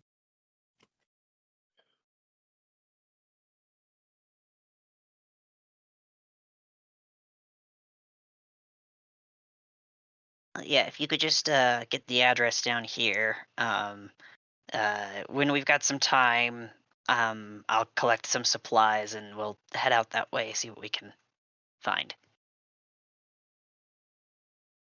Absolutely. I'll give you my number so you can contact me whenever if you have any questions. Like I Great. said, I'm trying to make the neighborhood at your disposal. I can't account for, the various individual quirks of the wealthy, but broadly speaking, everybody's on board to try to get this shit sorted in some way.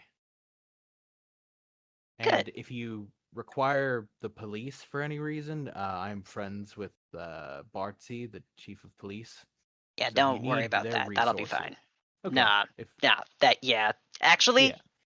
tell him to fuck off. Don't want him sure, nearby. I could tell them to Great. Yeah, that'd be just awesome. not sure. Are any of the buildings still under construction, or are they all pretty much? No, we're done. As I said, we broke ground 2.5 years ago. They were done maybe a year and a half. It was fairly fast. We were very fortunate in that way. Is there like a playground in the area? There is a communal playground, I guess. Yeah, we should probably I check would- that out. Why? He's psychic. Don't question it. Okay. Wait, he's psychic? Yeah, I told you he'd be important. Like, actual. I mean, well, psychic is in like a medium, or I don't know. and what did you say your name was again? Awkward. Awkward. That's your given name is Awkward. Yeah. I'd like to jinx him. Sure, you jinx him. Roll the roll.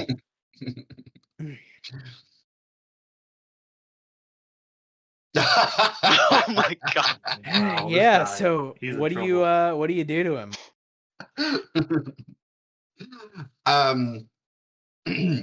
It's really kind of in response to like the what kind, and it's gonna be like it's a little harder to find, but suffice to say, you're gonna find something really important soon. What? You'll see. And then I'm using the jinx part that says the target finds something. That you left for them. Yeah. Interesting. Yeah. Fuck. Okay. He just cocks his head, says, "Sure, okay. Sounds good." Hey, but actually, now that I think about it, did I see you at the library last week? Probably. I go there a lot. Oh, me too. He smiles, and again, he's got that like kind of real estate smile where clearly like has had work done on his teeth, is proud of the work done on his teeth. Probably did not start with good teeth. I will, I suppose, leave you to your day. Let me know when about you want to come by, so I can make sure doors are open to you. Like I said, I would start at others' houses and then work your way to mine. If only because I don't know, people might think I'm being preferential or something. I don't know. He rises to his feet as he swigs the rest of the coffee. Does he have like one master key, or is it like a key set, keychain thing? Key ring? Yeah, That's what I'm looking for. he's got like his keys, right? He doesn't have the Yeah. master key to every door in the neighborhood, because that'd be crazy. For But sure. he does know them well enough that they'll be like, yeah, no, we'd like to not have people get hurt anymore. Let's fucking resolve this. Cool. He's gonna lose those keys, and I'm gonna find him. He's gonna lose the keys to his house. Yeah. And you're gonna find them. Yeah, I think he goes walking out, right? And he is getting his car keys out. And as he does, you see the key to his house drop off of the key ring. And he doesn't notice the sound because the doorbell bell dings, right? And so he doesn't notice the sound of the key dropping as the door closes, and you see the key sitting at the foot of the door. Yeah, I'll go pick it up. Yeah.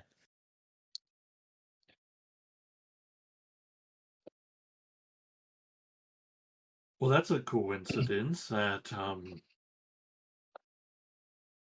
y- y- uh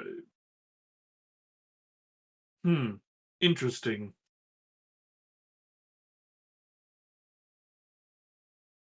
Yeah, this is definitely what we need to do. It shouldn't be a when we got time, it should be when we make time because we have 42 hours to stop whatever these things are doing. Oh, okay. Sorry, what? Why? Fire, dogs dead. Also people, but dogs.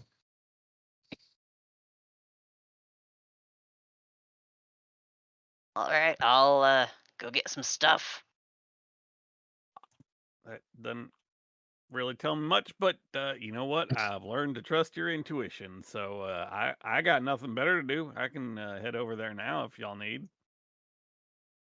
I Well, like to think that I'm when he just says "I'll trust your intuition," he winks and then forgets that he's wearing sunglasses. Yeah. again. And truly the most ineffectual wink that has ever been cast. Mhm.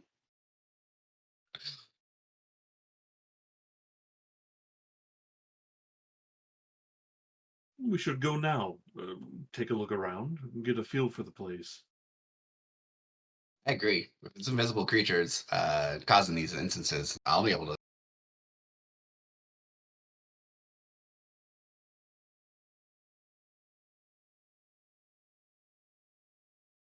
Okay, do you all head up there? It is up here, by the way. It should be visible to you now. Ooh. Yeah. But I'm gonna go to my house first and grab a bunch of supplies. I Yeah, am you're explicitly not getting anything against ghosts. got it. I don't Okay. think it's really ghosts. Do you text the number you were given, letting him know I do. you're on the way? Yeah. Okay. He sends you one of those like Venmo links where you can just like request how much money. I sit for a second, hovering over an extra zero like two or Yeah. three times. And then I leave it Uh, on and send it. Yeah. He just sends you thank you for your time, exclamation point, and he says let me know if there's any houses you want to start at. Thumbs He up. says And I'll be home all day. Cool. Willie. Thumbs up, and we'll just start at like the end of the road and work our way to him. So yeah, you all head up there.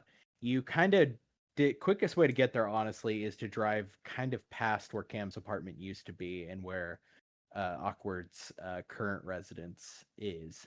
Except it's a little ways off of where Awkward currently lives. You travel up the road and you find a very, very large. To say it is gated is kind of wrong because it is far too large to be gated. Although it does have a gate and like an entrance with a security guard at it, right? It's just that there's no gate around the perimeter of the rest of the property. And as you drive up to it, you do see it is just a like 20 something mansions spread out. They're all built roughly the same. The major differences in them are size. There are two that are bigger. One of them is much bigger than the others. But yeah, they're all kind of similar in their level of opulence. They aren't like truly. They'd be what we'd call like McMansions, right? For like new money people, or for people that are like there's not really a place to live here that's in a community like this that would have this many affluent people at it, right? Otherwise, you'd just be living in a mansion by yourself on a lot overlooking the lake somewhere up the coast of one of the coasts, right? But yeah, you reach here. What car are you guys in? I could drive. I got my regular car since I had to drive over here. Yeah, up to you. Do you carpool or do you go separate?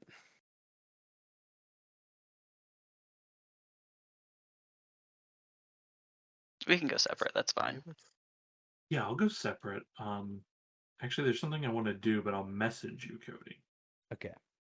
So yeah, who's going with Harlow? Harlow says got to swing by the house.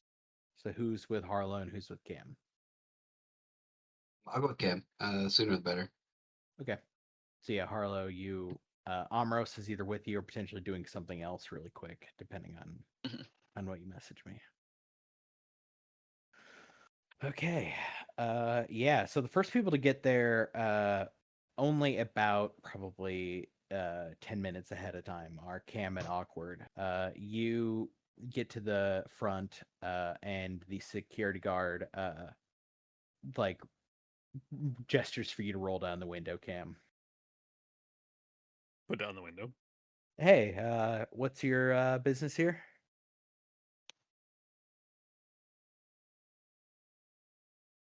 We were asked to come and do some investigation by what was that guy's name? Awkward. Oh, Drew? Drew's friends? Yeah. I don't know about Yeah, friends, but yeah, you're good. He already called acquaintances, ahead. All right, yeah. Yeah, you're good. Have a nice day. He turns back. You could see he's playing something on his phone. We should probably start at the park play area. Start at the park play area. Can do. So yeah, the entrance is right about here, right? And going around is just a bunch of like loop-de-loop roads with these regularly dotted mansions. The park is actually kind of tucked in towards the back. So you drive by probably about 10 of the houses before you get to the park. It's in the back, in the middle-ish. You see, like, it's one of those things where there is literally parking at this park, even though it is in the neighborhood, right? Like, there is a small parking lot next to this park, which presumably would only be people from driving from their houses over to here to park at this park. Which would be like driving like down the street. Yeah. Yeah. You Oh, pull up. fancy. Yeah, I'll pull in. So the first thing I'm doing is using the site to look. The second thing I'm doing is looking for. You cut off there a bit at the end for me. All right. So the second thing I'm looking for is anything burnable. Burnable. Okay.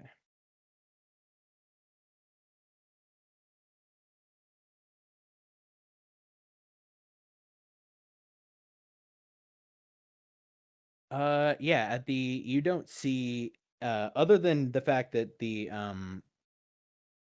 that part of the park, the kind of underneath the park is wood chips.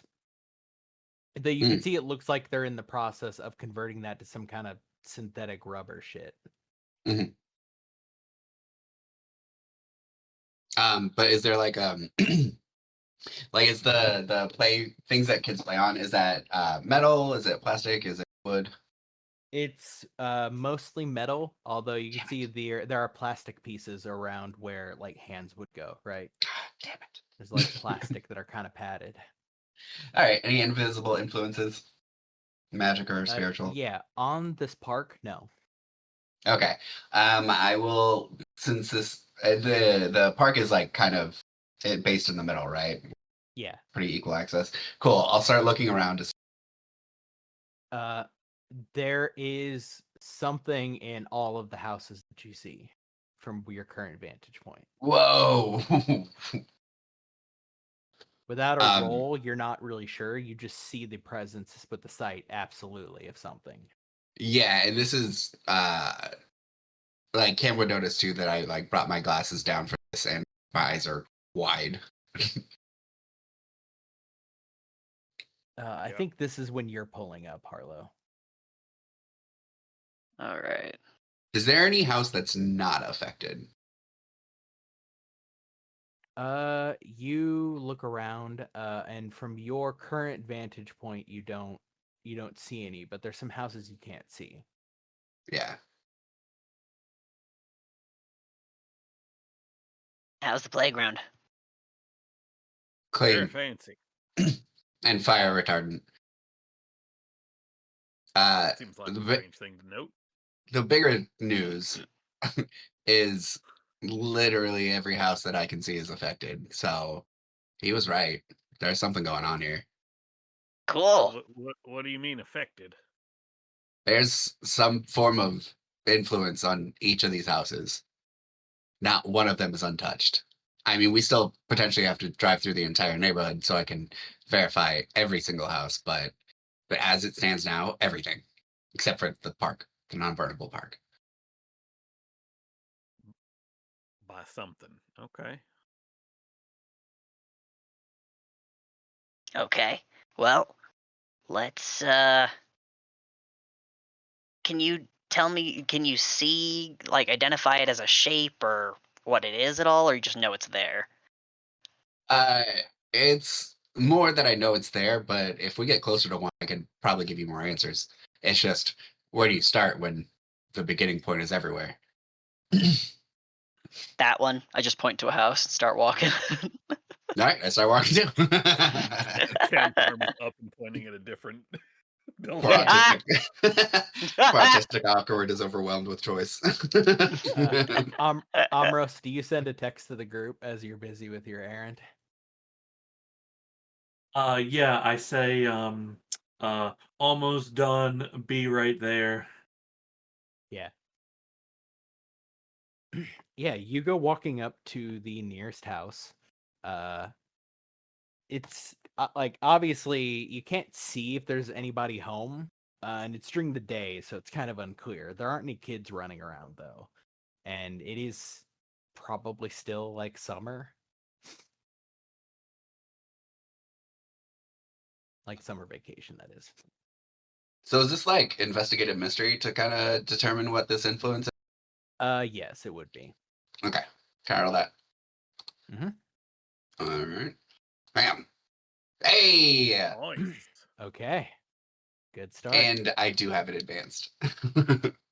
Oh, you have to ask your goddamn questions. Do I have to? Okay. You can ask any question, I guess. So Yeah. just crack this shit wide open. So for sure. So one of the questions is what sort of creature is it? But can I ask instead, like, what sort of influence is it? Yeah. In the event that it may not be a creature. Influence is definitely whatever it is. It's some kind of spiritual entity. Okay. Okay. What can it do? So that's your second question, right? Mm-hmm. What can it do is you get the sense that it's probably a poltergeist, meaning it has the ability to manifest. I'll give you that it doesn't look like it's far enough gone to fully apparate, right? But it can move things. It can push things. Can, degrade things. It can physically act. Yeah. But in a limited way. And then the third special question. Looking through the rest of the houses, just kind of like eyeballing it from where I'm at right now, is this all the same influence? Yes. Meaning it's all the same? Yep. Okay. It's not one thing, but it's all similar. And it feels honestly like the answer is yes and no. Okay. In a way that's confusing. Yes. Like your initial instinct is absolutely yes, it looks the same, it feels the same. But you think about it for a second and you're like, but also not somehow. Okay, so it looks like we might be dealing with good old-fashioned poltergeist here. Maybe the same, maybe not. Kind of the same, definitely the same, but different. Cam, Okay, so like different poltergeists in every house? I don't think so. Cam, what I'll give to you for free, because you've been around the block, is that is not how it works. Like, one thing cannot haunt this many places, right? And not without, like, haunting the ground in between them. Like, you don't get one ghost that haunts a whole like neighborhood, unless it maybe it can haunt like a few houses if it was like the site of where one big house used to be, right? But not like this. These are huge houses, and this is a like relatively new neighborhood. So like that's weird. Like, it's gonna be tied to all of these houses. I mean, this is new building, and they said it's not on a burial ground of any sort. What in the world would have attracted poltergeist to one of these houses, let alone all of them? Well, I can at least try to banish it. Yeah, I mean, there is one way. I mean, we can go in one of the houses and take a look around, right? We're allowed to do that. Yeah. Maybe we find out what's attracting all these things. This thing, whatever. Geisting it up in here. At some point we should check in with Drew. Trust me, he's gonna need it. Check in with Drew. Yeah. Remind me, who's Drew?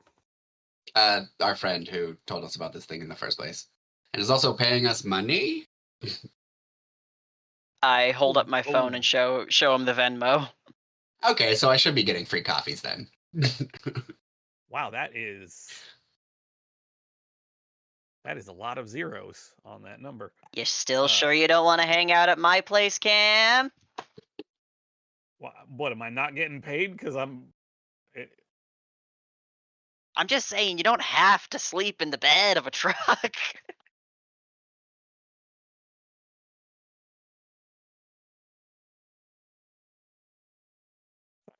not sleeping in the bed of the truck. I'm sleeping on a bed. Anyway, let's go look at this house. Yeah, Who knows? We keep getting more of those zeros. I might buy one of these places myself. So do you walk up and ring the doorbell? Yeah. Yeah, you ring the doorbell, and it takes a while, but the door opens and there is a clearly groggy looking like 15-year-old guy standing there, like rubbing his eyes, looking at the three of you with confusion. Is your Yeah, house haunted? yeah. Okay, can you show Probably. me? I mean, who are you? Harlow. I'll stick out my hand. Okay, hi Harlow. Why I don't hold on. We're the Ghostbusters. He shakes his head. He goes, "I don't the who?" We're the ones that were hired to come in and unhaunt Oh, this place. the Paul Rudd movie, right? Okay. Yeah, that's funny. What do you Doug, we got to burn this house to the ground with this kid in it. Oh my god. Honestly, I laughed because I was shocked that Cody got that pull so quickly himself.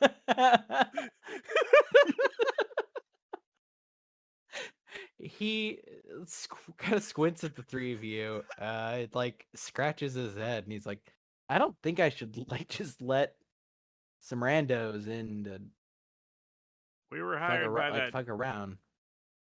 Derek. Okay, you don't know me, but your house is very evidently haunted, and if you would like to continue it being haunted, then go ahead and keep us outside. You were hired by Derek? Drew. Drew. That's his name. You're hired like Hawthorne Drew? Yeah. Oh. A lot of questions for a guy in a dire situation. What? I'll show some. I'll pull up a text. Okay. Show him all the zeros. Like. Oh shit. Okay. Well. Welcome. Do you have a Venmo, kid? No. Why would I need a Venmo? Who doesn't have Venmo? What? Why would I need I have a card. Look, can you just show us where? Yeah, are we still weird outside things or have been what? What's happening? And Well, like the whole house is kind of fucked up a little. Yeah, like, we need to go inside to see. Yeah. Okay, come in then. Just he takes you in, and there's a like big staircase to the right that goes up to the second floor. And there's a hallway, like you see the second floor has a kind of hallway leading left and right, and the hallway is sort of suspended over where the walkway to the living room is.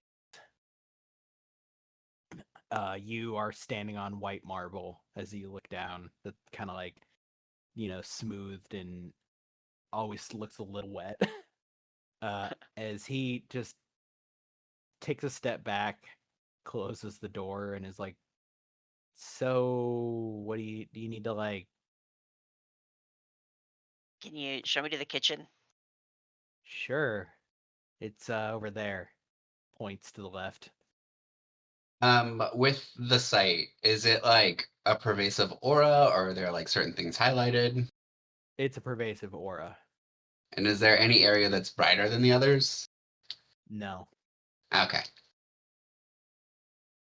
I guess let me think. Besides being creeped out all the fucking time, my sister saw something in the closet upstairs. I saw something outside the window.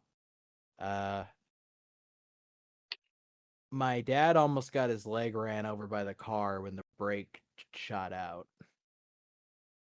God, it's in the cars too. Well, like, I don't know. Can you haunt a garage? Yes. So then, yeah. Other weird things. There's like 4 dead crows in the pool out back, like all at once. Oh my god, are they still there? No, I mean the cleaner got them like pretty quickly, but Damn. still like 4 dead. That's like movie shit. 4 dead crows. Yeah, you're supposed to like read them when they fall. Like 4 of them? God damn. Okay. Do you want to look at what it? Do you need Yes, me for actually. what you're doing? Or Yeah, you can just you do show me what where they fell? Yeah, he points past the living room. You can see some like sliding glass doors and a pool out back. Okay, I'll investigate a mystery now. Okay. He looks at the other two. He goes, "Can I? I'm gonna go in the living room, and if you need anything." Yeah, honestly, if you have somewhere else you can go, like to a friend's or a grandparents, it's kind of weird that you're here. With Not in the neighborhood. strangers. I mean, Give me your- I'll go to my room. Like, I got my TV, I got my Switch. I'll be fine. Well, yeah, but we're still here, so you understand what Yeah. I'm saying. Oh no. Yeah, We but take like, it. Yeah, we do. yeah, but like,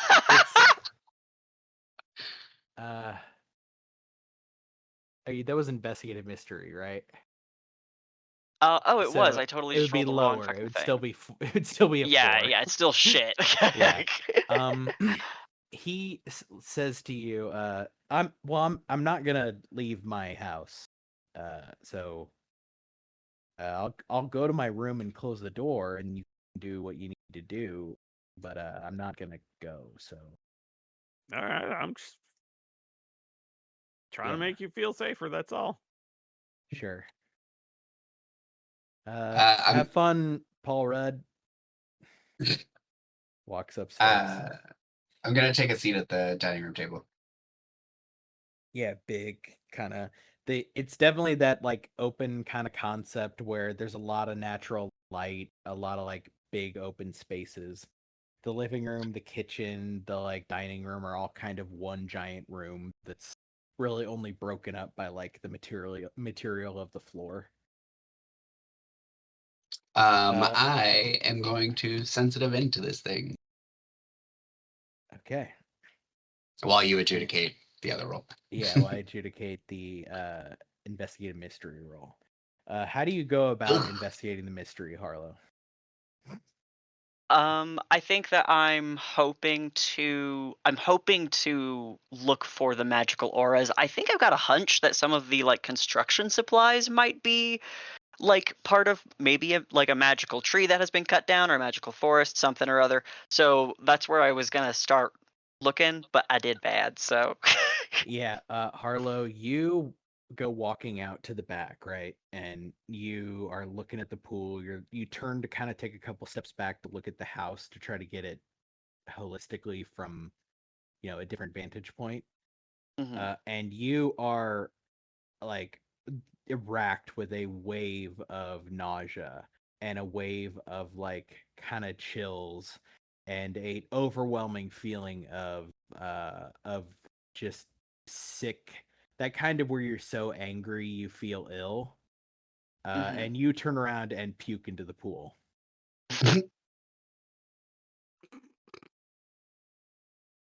Harlow, is that a part of your spell?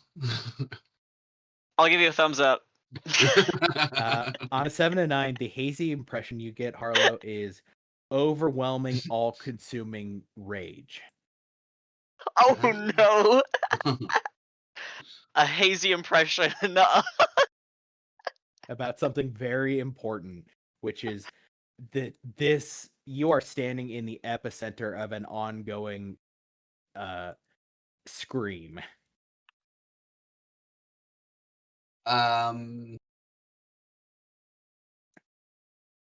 Okay, so as a part of the site, I could potentially communicate with it. I guess it says the spirits you see. Although a poltergeist is technically, I don't know. I don't know how you want to adjudicate this, but you can try. the question is, can I communicate? Yeah. Hey, big guy, you mad? Real quick, Cam, what are you up to, Cam? Cam doesn't see any of what is going on or anything, so Cam is going to stick with Awkward, since Cam arrived with Awkward, doing his best to like split the difference and try to keep both of them. Yeah, you do see Harlow puke into the pool. Which doesn't seem great.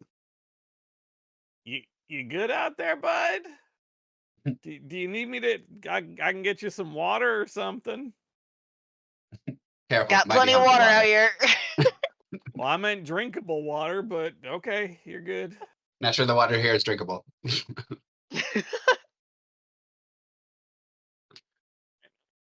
Also, while I'm talking to it, I'm like petting very nicely the dining room table, which table. I assume is also lit up.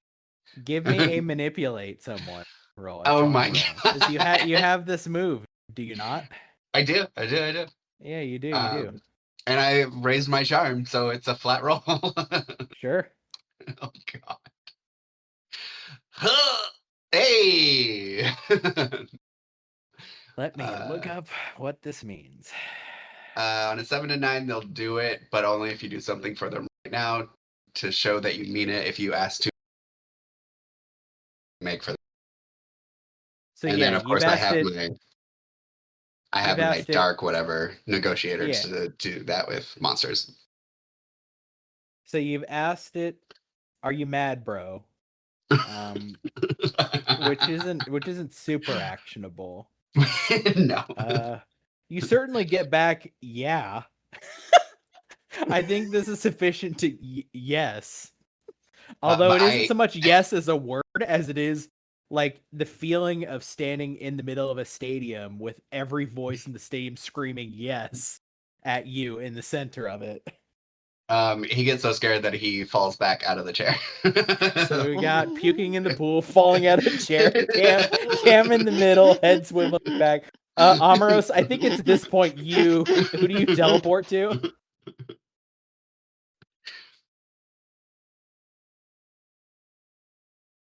Are you there, Sean?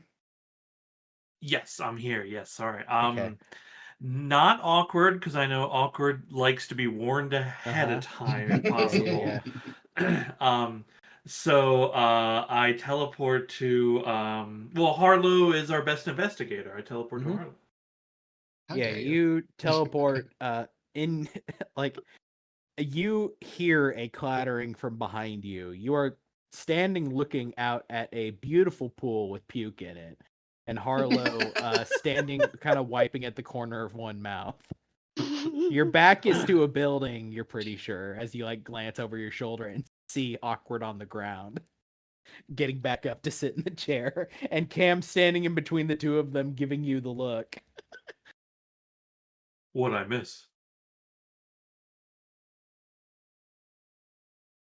Everything's haunted. Like, everything. The every building, apparently the car almost ran over someone, and the table's full of rage and making Awkward here not feel great. The pool is apparently, well, you can see what's floating in it. Breakfast. Yeah. Awkward's not getting back in the chair. He's actually kind of in like a half squat with like his arms outstretched to the sides of him, as if like trying to like hold something back, but like a completely normal position for somebody to be in.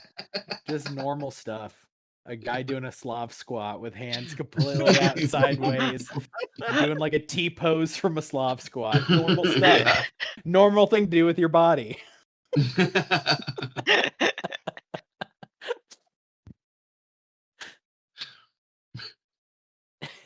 What does everyone do?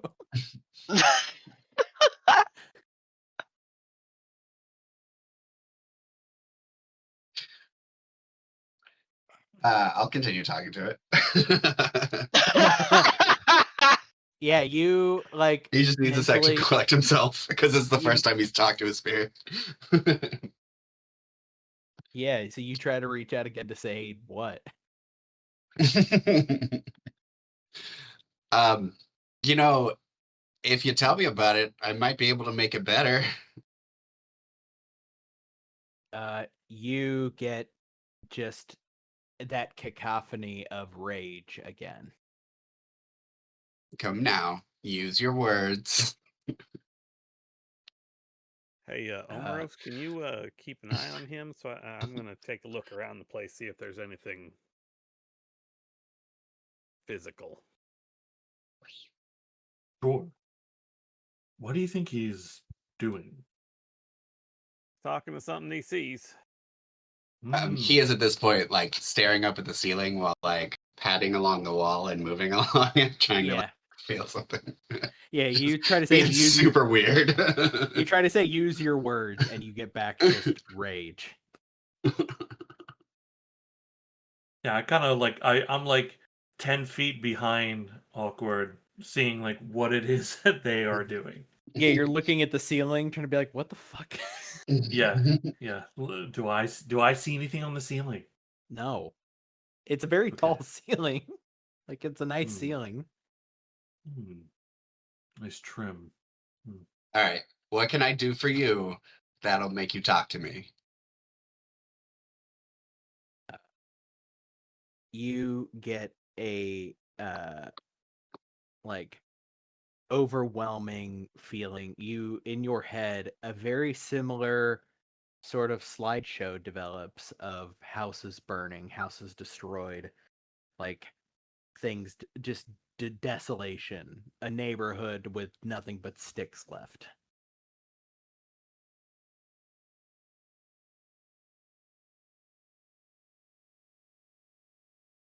It does kind of align with my goal. No, I'm just kidding.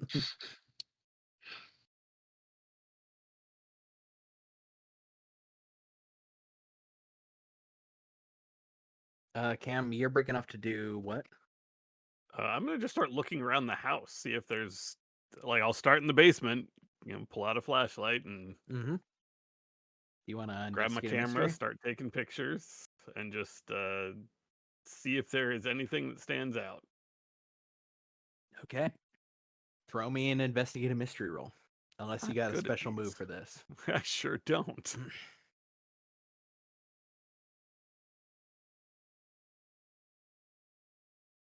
Did I mention I still have a -1 smarts? Or sharp, I mean. It's good. Hey. Okay, we take a 9. Okay. You just gotta be good. You get a question. Oh, right. There's a list. I know haven't done a whole lot of this. It's been a while. Okay.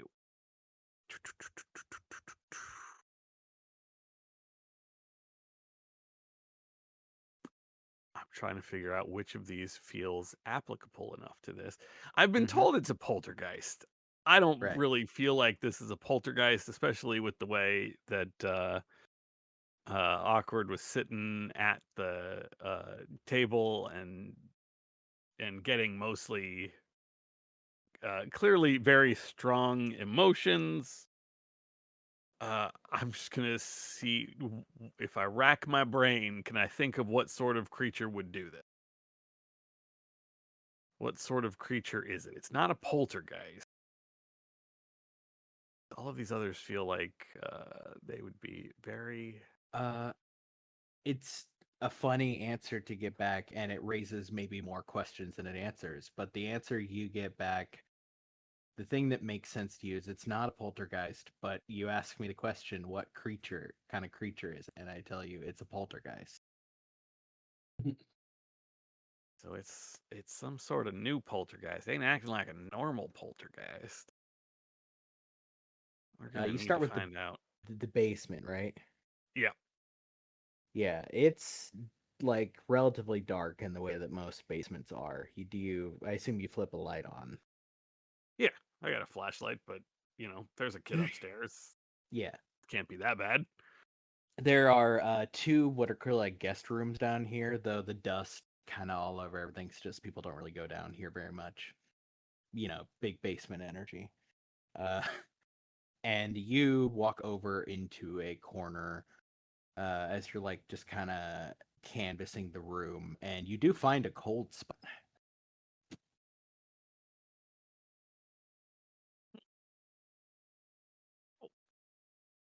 Cool. Okay, I found something. What? I think actually Got it. Go ahead. Yeah, he'll just come back up and I got a cold spot down in the basement. Oh. I'll come down and check it out too. I think the cold spot actually would be sufficient to trigger your occult confidential rule. That's not a roll, as I remember. It's Yeah, just sorry, I first said time- rule, not roll. Oh, rule. Yeah. Okay. Because I think Well, you then- are observing something, even if you can't see it, right? Okay. You are observing clearly that there is a cold spot in the room, which is at least a phenomenon, right? Yeah. Sorry, I played a lot of Phasmophobia. I'm like, I need a spirit box. Not equipment Cam has. I feel like what is being concealed here is what I want to ask, but it's so generic when all I've got is a cold spot and the knowledge that this is sort of a poltergeist, but not really a poltergeist.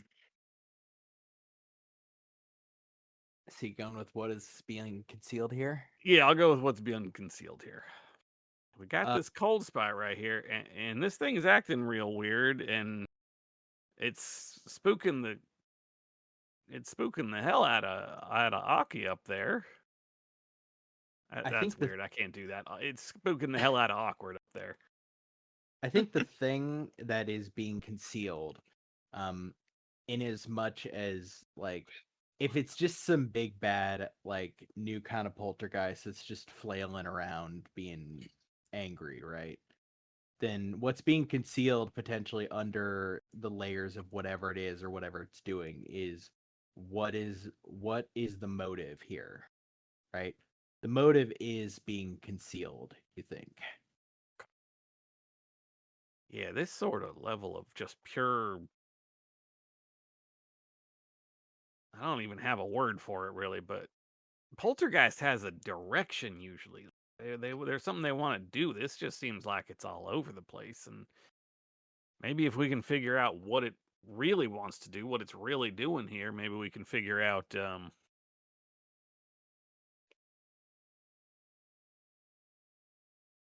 Maybe we can figure out what it is and what it wants. We can get it to leave these houses before apparently something horrible happens from the sound of it. Harlow, you confirm checking out the cold spot really quick. That is a weird phenomenon, to be sure. The cold spot is probably being caused by the presence of what you would believe is some kind of spirit, right? Okay. All right. Why it's So- localized to this particular cold spot, you don't know, but it's possible there's lots of other cold spots in this house, right? This is just the one Gotcha. that Cam found in the basement. Okay. Great. I'll pull out a silver bell.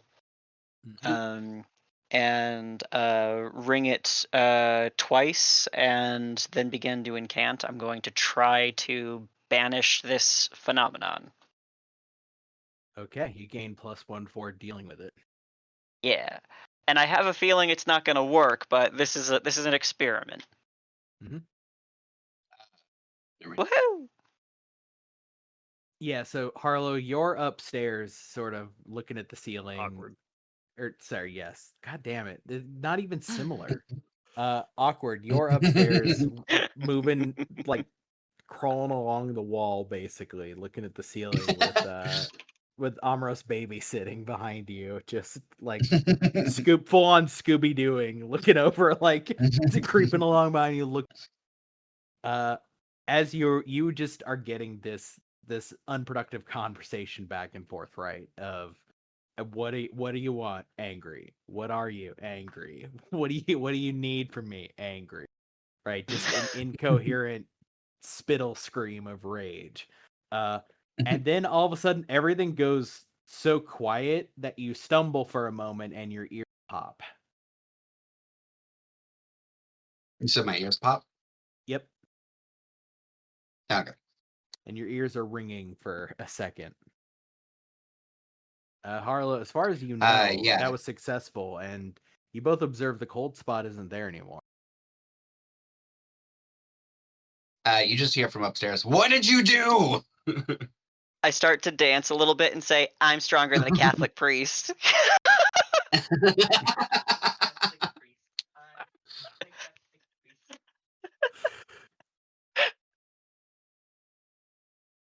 Hell yeah! And then we hear, "Hell yeah, you go, Harlow."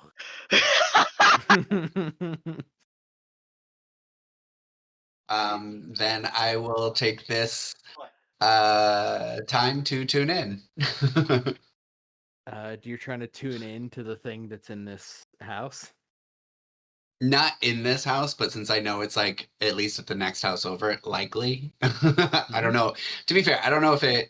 Actually, let's do that. Let's walk outside first and look at the other houses, and then Yeah. I'll decide if I want to tune in. Other house is haunted as fuck. Haunted All all right, the I'll fuck. tune in. Okay. Did they get any brighter after the banishment? Nope. Like, was the essence shared? Okay, cool. Tune in. Oh, okay. Thank God. All right. So I know where the creature is. So I'm gonna go with who is it going to? Who's it going to attack? Next, yes. Everyone. Helpful. What you get back is everything, everyone, everything, everyone. Destroy, destroy, destroy, anger, anger. Everything, everyone. Cool. I'll go back inside.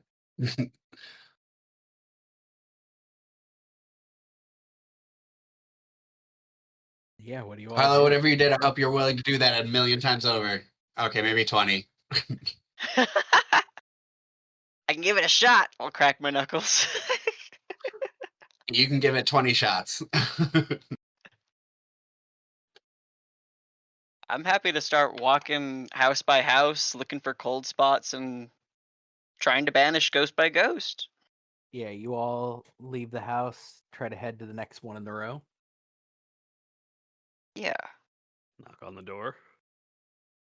A middle-aged lady answers. Hello.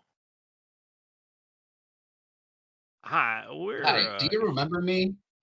And I'll say that out loud, but I am not talking to her. No. We don't want any. Thank you. no, hold on one second. sorry. We Ghosts, just need to ghosts. come in and deal with some issues we've got going, and I think you'll find if that we have cause to be here from that guy whose name I constantly forget. But I swear, you know, the guard let us in. What? I'm I Bentley. don't. My None new of this is. We're fucking hellish. Yeah. Okay. Give me that charm Just roll. Oh, jump that's the so tree. funny.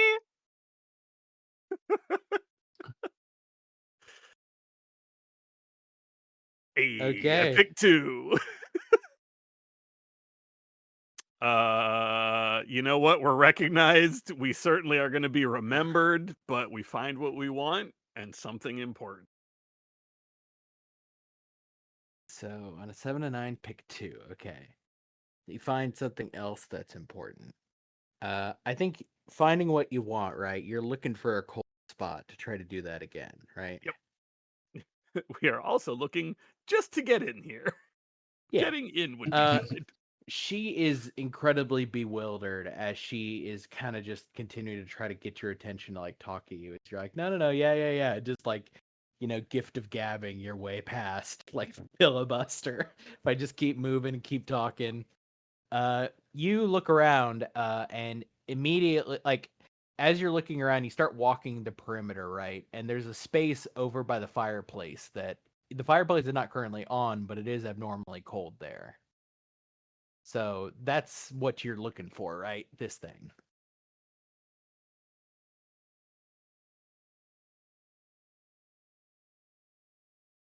So, like this spot over here got weird stuff going on throughout your house, right? We heard one of your neighbors almost got run over by their car. Yeah. What? I mean, excuse me. Are you like inspectors or what? Ghostbusters. Something like that. Yep. Ghostbuster. Okay. And you said you're working with Drew. Derek. Drew. Derek? That guy, Drew. Drew. With Derek. Derek would be Drew, okay. Yeah. Oh, okay. Yeah. So We look at Ted's notes and it just says Derek 6 times. Derek, underline Derek, underline Derek, underline Derek, underline. All work and no Derek makes Derek a boy.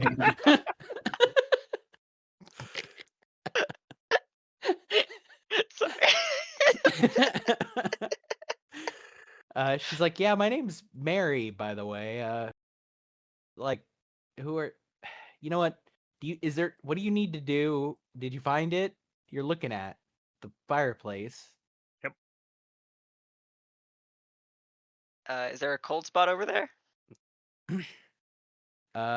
Yeah, there's a cold spot. All right, let's give it a shot.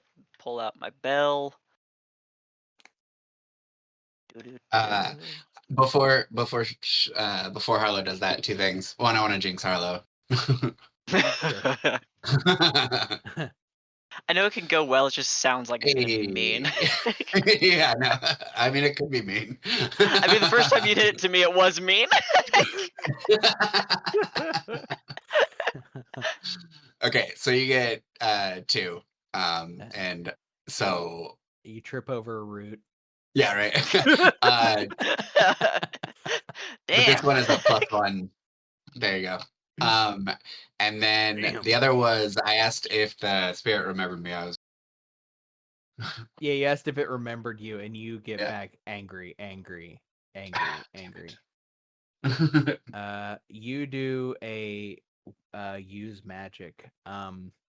I think what I'm gonna give you as a benefit is you have a +1 ongoing to banishing this thing from a house. That makes complete sense. Yeah, you've gotten its number on that point. Hell yeah. You find something else that's important. On the mantle over the fireplace, Cam, you see a picture with lots and lots and lots of people in it, and it looks like it's from like a what was a cookout or a celebration, like celebrating. It doesn't look like it was celebrating the breaking ground or anything. It just looks like you could see that there's a lot of like you actually see in the background there's not any like houses or plots even. Like this might have been a picture from before that. Huh. Yeah, I will, You don't I will see ask the her about that, teenager like- in it either, but I will definitely ask her about that. So, this picture here, you mind if I ask, is this... Well, I don't see nothing else around here, and I'm just wondering when this would have gone up. oh, that picture's from, well, that would be 3 or 4 years ago or so. That's when the area was, I guess, picked, and some of us were already kind of signed up, early adopters, early investors. She points. She goes, "You can see Drew there." And sure enough, Yeah. you see Drew with his 2 kids and his wife. Drew's arm seems to be around someone. Like it just looks like a guy, but a little bit older than Drew. Got kind of a pot belly. And who is this? This is the guy that hired us. This is Derek. Drew. It's Drew. This is Drew. Yeah. No, Derek's over Um, there. She Oh, is points that the at brother? another man. What? No. Oh, Mhm. No. Oh, I that would thought- be that's Andrew Thistle. wait. There's Drew and Andrew. What? You said this. They said that Drew's brother was in the picture. No, Hey, what Drew's was up brother with isn't what's in up the with the picture. like the Thistle Woods or whatever? Like there's a Oh, name change for it the was going to community. be- What's going on? Right, it was going to be called Bay Winds, but then well, Andrew passed away. Oh, I'm And sorry. Drew named it in his honor. She points to the potbelly guy. They were friends, partners. what happened? I mean, he didn't have the healthiest lifestyle. We were made to understand when he was in New York, he even by his own admission, did lots of drugs that are bad for your heart, shall we say. So, as far as we could tell, heart attack. He didn't really have any family, so he's only remembered by us and Drew. Did people like him? Oh yeah. People, I mean, everybody, don't get me wrong, everybody likes Drew. It's hard to dislike Drew, but there's a difference between nobody disliking Drew and everybody liking Andrew. Everybody liked Mr. Thistle. Mm-hmm.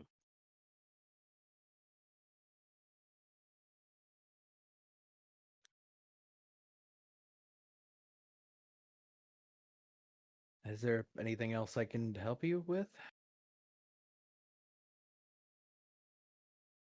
I think we cleared your ghost. Okay, great. Is there anything I need to do to make sure, or is it just done? Yeah. Here, you can have this. I'll give her a token. Okay. Like a charm I've got. Great. Thank you. Drew is Yeah. paying you, right? Yeah. Yeah, We all- sure is. Pooled. But glad it isn't going to be wasted like the money for the priests.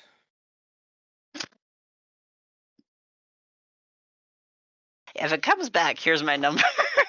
Also, why is the young man there talking to the ceiling? Well, he was That- talking to your ghost, but I think we got Okay. that handled? We good, Awkward? Yeah, he's gone. Well, All right. they're gone. Okay. Do you? She reaches for the picture, or do you need to? Is it helpful for you to keep it? If it's okay if you need to keep it, if it will help you, I don't know. But I would like it back. Yeah, let me just. I will take a picture of it with the phone. Yeah. She nods, says, "Yeah, okay. Is there anything else I can help you with?" Yeah, I'm sorry. I just want to be sure. Uh-huh. Can you just? I would like to get the names of everyone in the picture, and then. No, Derek. Yeah, I will give you those names later. Yeah. Yeah, she lays out to you that there are 7 families here. But they're partners and gaggles of children of various ages. So it makes for a fairly large party, as far as the picture goes. But there's 23 mansions here. So just these 7 account for, like 7 of those.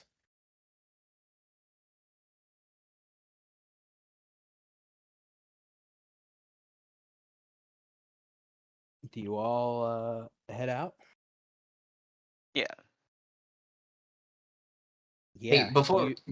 Sorry, go ahead. Dude. Go ahead. I was going to say once we leave, so if you have something to say before then. No, go ahead. Okay. Hey, before we banish the next house, I kind of think there may be a more efficient way to do it, but it requires why this is happening in the first place. I can talk to the spirit, but it's just sending me back there. So if anybody has to better communicate with it, figure out what this came from in the first place, I am all ears. I think that's a real important thing. I'm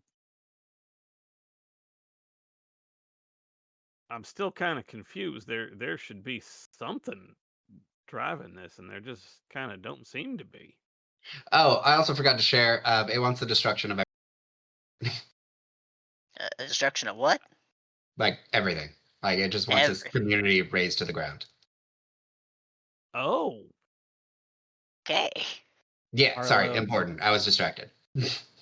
Harlow, you feel like a prickle along your spine, kind of a like sensation of like chill. As you are like walking to the next place. And Awkward, you kind of glance back over your shoulder a second, sight up, just passively seeing everything. And you see the house that is 2 back from you. From your perspective, it almost kind of looks like erupts in fire, and you startle for a second before you realize that what you're seeing is the presence, right? Mm-hmm. Re-exerting itself all at once over the entire house. And after a moment, the house that you just left, same thing happens. And as your eyes widen and you begin to look around, you see all of the houses getting more restless, more like spiritual energy pouring off of them. Okay. Yeah, go ahead. Yeah, so the houses that we just cleansed are no longer cleansed, right? Correct. Okay. Yeah, no, I was right. As effective as it may be, it's not a long-term solution. Those people are in danger again, and we're pissing it off even further, which I did not think was possible.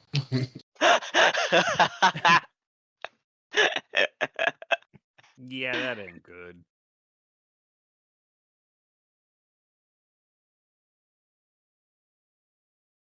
Well, better get to the root of it then. Yeah, that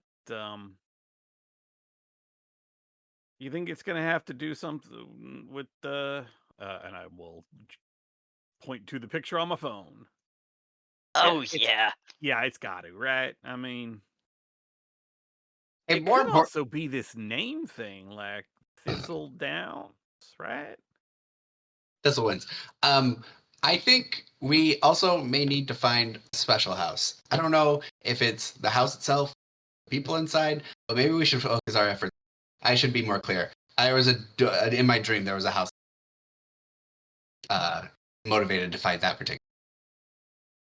You keep cutting out a little bit. You said in your dream there's a house. Special house, and I don't know if it's the family or the house, but I'm very motivated to find it. Okay. We Right, should keep yeah. looking. Harlow, that was a very fine piece of working. Thank you. Yeah, it was. I jingle the bell.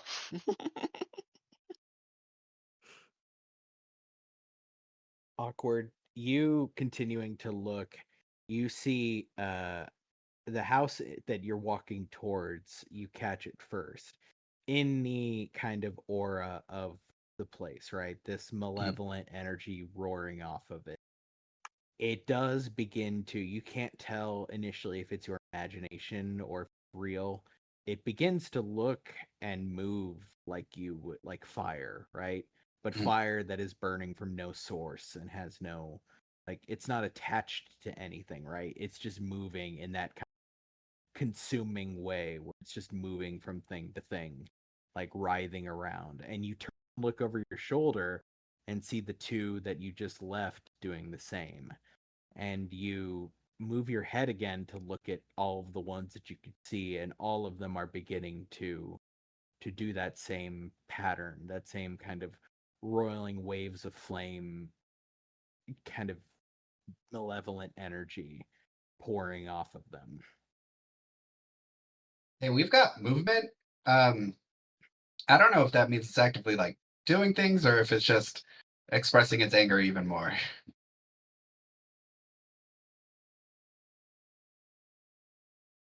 I did say we should movement where?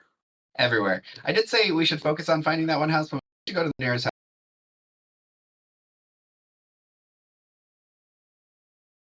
Yeah, you lead the way. Yeah, I'll go to the nearest house with writhing fire.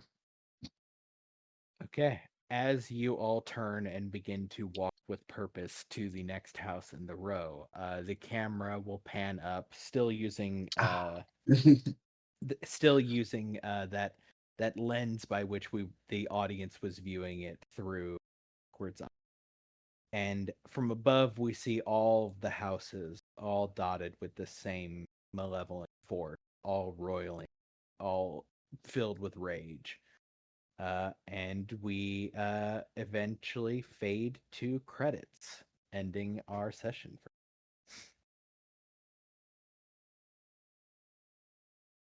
Hell yeah. So, did we conclude the current mystery? Nope. Nope. Concluded the previous mystery. You did, but we already called that one. You don't get a double dip. Did we save someone from certain death or worse? Probably not. I think so. Hopefully we didn't endanger those other two people just now. Yeah, we what's the actually might have reverse made of it that worse. By the way, Harlow, important to write down. You still have that +1 ongoing. Oh, right, I for should as write long that as it down. is You're right. relevant. Yep. Because that is still incredibly useful. Yeah. It is not a permanent solution. It is certainly a like short-term fix, right? Mm-hmm. Did we learn something new and important about the world? I think so. Yes. I don't We learned a remember. lot about I mean, these people. Yeah, and I think we learned a bit about Awkward's family a little. Kind of. The founding What? families, anyways. Yeah. The Well, audience. there's like a did, weird for thing with sure. like, yeah, like you and your brother and dad. Hey man, what's going on? I should really point out that I am an only child. Yeah. Right, that's how I'm Awkward like, is I don't know, deeply sounds like weird. involved. This is like weird. Awkward has now had a twin, a younger brother, and an older brother. So things are going well over there.